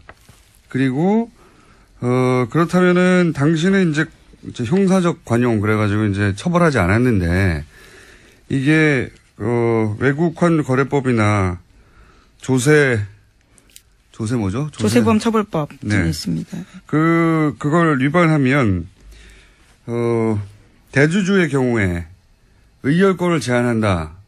이런 규정이 있기 때문에 이건희 회장이 사실상 회장 자리가 박탈되는 거랑 마찬가지다. 이렇게 포커스가 맞춰져 있거든요. 네. 금융지배구조법이 현재 그렇게 되어 있다고 합니다. 그리고 세금을 더 내야 된다. 근데 그보다 훨씬 더 본질적인 건 제가 보기엔 그걸 놓치고 있어요. 제가 보기엔 그게 본질인데 뭐냐면 이렇게 2조가 넘는 금액이 여기에 탈세 지역에서 들어왔단 말이죠. 2조가 넘는 금액을 아무런 처벌하지 않고 그냥 넘어가도록 국세청 단위에서 봐줄 수가 없는 거예요, 이거는. 국세청이 재벌이 해외에 숨겨놨던 재산을 이런 제도도 처음 있는 제도고요. 갑자기 단기간 운영해서 2조가 넘는 비자금을 합법화하는 길을 열어준 거잖아요. 이걸 어떻게 국세청장 혼자 결정합니까? 이거는 2015년 10월이라는 기간을 주시해서 보자면 이게 이제 정유라를 지원하고 삼성이 그 대가로 받은 어떤 딜의 일부가 아니냐 이런 의혹을 따져봐야 하는 게 제가 보기엔 본질적인 겁니다. 네, 지난 국세청장 청문회에서도 박영선 의원이 그러한 취지의 질문들을 했었는데요. 일종의 빅딜이 이루어진 게 아니냐라는 겁니다. 그때는 이제 빅딜이라고 모호하게 얘기했는데 구체적으로는 그거죠. 이 시점에 있었던 그 박근혜 정부 하에서 삼성이 이런 혜택을 받을 이유가 뭐냐 이거예요. 예. 무슨 일이 있었길래 이런 혜택을 2조나 되는 불법적인 자금을 합법화시켜줬잖아요. 네, 결국 승계 작업과 연관되어 있는 게 아니냐라는 의심을 하는 건데 2014년 5월 달에 이건희 회장이 사실상 쓰러졌거든요. 그러니까 숨져 있는 상태라고 보여지는데 그와 관련해서 2015년 10월 달에 정말 아주 한시적으로 이런 제도들이 있었습니다. 그러니까 요 제도를 통해서 이제 삼성이 2조가 넘는 금액을 합법화하고 국내로 들여오고 아무런 처벌도 받지 않고 처음 있는 일입니다. 이걸 국세청장 혼자서 200억도 아니고 2조나 되는 돈인데 이런 길을 열어준 이유가 뭐냐? 네. 이건 국세청이 이런 걸 잡으라고 있는 데지, 이런 데를 봐주라고 있는 데가 아니에요. 굉장한 특혜이기 때문에, 이 특혜는, 어떤 딜의 결과 아니겠는가. 이거 검찰에서 따져볼 사안. 세금 더 많이 받고, 뭐 이건 또 다 중요한 얘기인데, 본질적으로는 왜 이런 특혜가 그 당시에 주어졌는가. 삼성에게. 예. 최초로. 그걸 따져봐야 된다. 이거 수사 대상이라고 봅니다, 저는. 예. 이건 아무도 지적하지 않기에 제가 날카롭게 지적해놓고, 이게 본질이다. 예. 자, 다음 뉴스는요? 네, 김관진 전 장관 등에 대한 석방이 계속해서 논란입니다. 관련해서 김관진 장관 시절에 합참의 군사전략서와 국방대학교의 보고서에 정부를 비판하는 사람을 종북으로 규정하는 문서가 나왔다고 어제 JTBC가 보도했습니다. 뿐만 아니라 군이 민간 사이버 요원을 활용해서 대응해야 한다라는 내용도 나와 있는데요. 본문에 보면 국내 북한 동조 세력이 30에서 50만 명 정도 된다라고 집계했고요. 잠재적 종북 세력이 300만 명이라면서 4대강 사업이나 반값 등록금 등 이명박 정부의 정책에 반대하는 움직임에 북한의 개입이 있다라고 주장하고 있습니다. 4대강 사업 반값 등록금. 예. 그거 반값 등록금을 주장하거나 4대강 사업을 반대하면 북한 정북이라는 거 아닙니까? 네. 예, 그래서 군이 사이버전 대응 능력을 강화해야 된다. 그러니까 댓글을 달아야 된다라는 취지의 논리로 이어지는데요. 그러니까 사이버 사령부는 이제 대북 활동을 했다라고 하는 논리를 만들다 보니까 이렇게 논리가 연결된 거잖아요. 4대강 사업을 반대하는 게 북한의 동조하고 종북이라는 논리로 사이버 사령부는 대북 활동을 했다고 주장하는 거 아닙니까? 말도 안 되는 소리죠. 예. 네, 김관진 전 장관 시절에 일어났던 일이라고 합니다. 네, 이제 석방이 됐고요. 네. 네, 관련 문건은 김종대 정의당 의원이 확보했다라고 하는데요. 어제 JTBC가 보도했습니다. 알겠습니다. 자, 이게 정치 개입이 아니면 뭡니까? 네. 자, 다음 뉴스는요. 네, 법원이 전병헌 전 수석의 구속영장 청구서에 발부란 있는데요. 거기에 도장을 찍었다가 지웠다라는 흔적이 있다고 한국일보가 보도했습니다. 그러니까 발부란에 수정 테이프, 일명 화이트로 지운 흔적이 남아있고 기각란에 도장이 찍혀 있다라는 건데요. 이에 대해서 서울중앙지법 관계자의 해명이 있습니다. 확인이 어렵다면서 여러 영장 청구서에 도장을 찍다가 헷갈려서 화이트로 고치는 경우도 있지만 전국적으로 발부 또는 기각된 게 중요하다라는 겁니다. 아니죠. 여기서는 발부했다가 지웠다는 게 훨씬 중요한 거죠. 네, 물론 기사에 따른 해명은 그렇습니다. 제가 어제 전병헌 전 수석 같은 경우에는 MB가 살렸다라고 표현했는데 처음에는 구속영장을 찍었다가 김관진 실장 석방 이러면서 형평을 맞추려고 기각으로 한 거예요. 어차피 재청구하면 발부하려고 그런 계산이라고 봅니다. 굉장히 공교롭게도 그렇게 화이트가 칠해져 있었다. 이걸 또 누가 확인했어요. 예. 이 기자에게 박수를 보냅니다. 네, 오늘 아침 한국일보입니다. 이런 디테일 아주 좋습니다. 이런 문제는 마이너한 문제라고 봅니다. 저는. 예. 특히 있었겠죠. 예. 본인도 이제 청탁 받은 사람까지 확인했는데 누군지 말하지 않았다는 거잖아요. 예. 특혜는 맞는데. 그리고 이런 얘기도 있죠. 그 감찰 조사를 하려고 했더니 이제 답변서에 불법 감찰하면 형사처벌 대상된다라고 우병우 전 수석이 답장을 보냈다죠. 질문에 대한 답은 안 하고. 그러니까 까불면 네가 갑방 간다 이런 협박인 거죠. 예. 우병우 전 수석의 힘이 그 정도였다. 실제로 전화를 걸어서 언론에 문제 제기해도 다음 주면 조용해질 텐데 왜 성급하게 감찰하냐 이렇게 항의한 바도 있다고 합니다. 우병우 전 수석은 모든 거를 자기 힘으로 다 무마할 수 있다고 생각했던 그런 위치에 있었기 때문에 이렇게 대응했겠죠. 네, 그래서 국정원을 통해서 이석수 전 감찰관을 불법 사찰한 혐의도 받고 있는데요. 이와 관련해서는 우 전 수석은 내일 피의자 신분으로 검찰에 출석합니다. 자, 우병우 전 수석은 뭐 계속해서 얘기하지만 거의 기각되지 않는 통신영장도 2번 연속 기각되는 초유에 이건 그냥 수사하지 말라는 거거든요. 우병우 전 수석은 법원에서도 누군가 봐주고 있는데 누군가 봐준다에 누군가도 중요하지만 왜 봐주냐가 더 중요하죠. 왜 특별히 우병우 전 수석은 이런 이상한 일들이 일어날까. 예. 뭔가 알고 있는 거죠. 자, 시간이 거의 다 돼가네요. 제목 확인만 하죠. 예. 네, 자유한국당의 김재원 의원도 검찰에 비공개 소환됐습니다. 박근혜 정부 당시 국정원으로부터 특수활동비 5억 원 받아서요. 청와대의 비밀 여론조사 대금 치른 의혹 때문입니다. 그렇군요. 네, 이분은 참 연루된 게 많죠. 최경환 의원은 여전히 수사에 불응하고 있습니다. 자, 다음 뉴스는요. 네, 정유아 씨 집에 침입한 강도에 대해서요. 어제 영장이 나왔습니다. 구속됐는데요. 법원은 도망갈 염려가 있다면서 이 씨에 대해서 구속영장 발부했습니다. 구속영장 발부. 저는 이 사건을 보면서 생각났던 게 카타칼 사건 있죠. 박근혜 전 대통령의 턱 밑에 네, 의원 시절이죠. 아주 옛날입니다. 의원 시절에 네. 2000 몇 년이었나요? 7년인가요? 5년 이 정도 아마 중반 정도였던 것 같은데요. 네. 갑자기 저는 그 색깔이 오버랩 됐어요. 예. 그 오버랩 됐던 이유는 나중에 한번 설명하고요. 오늘 여기까지 하겠습니다. 시사인의 김은지였습니다. 감사합니다. 김진 전 국방장관, 임관빈 전 국방부 정책실장. 두 사람의 석방에 대해서 말들이 많고 비판 여론 많죠. 네. 지난주로 끝내려고 했는데, 네. 두 분이 석방이 되는 바람에 다시 나오셨습니다. 군 사이버사령부 530 심리전단 김기현 전 부이사관님, 다금바리 일명. 안녕하십니까? 네, 안녕하십니까? 네.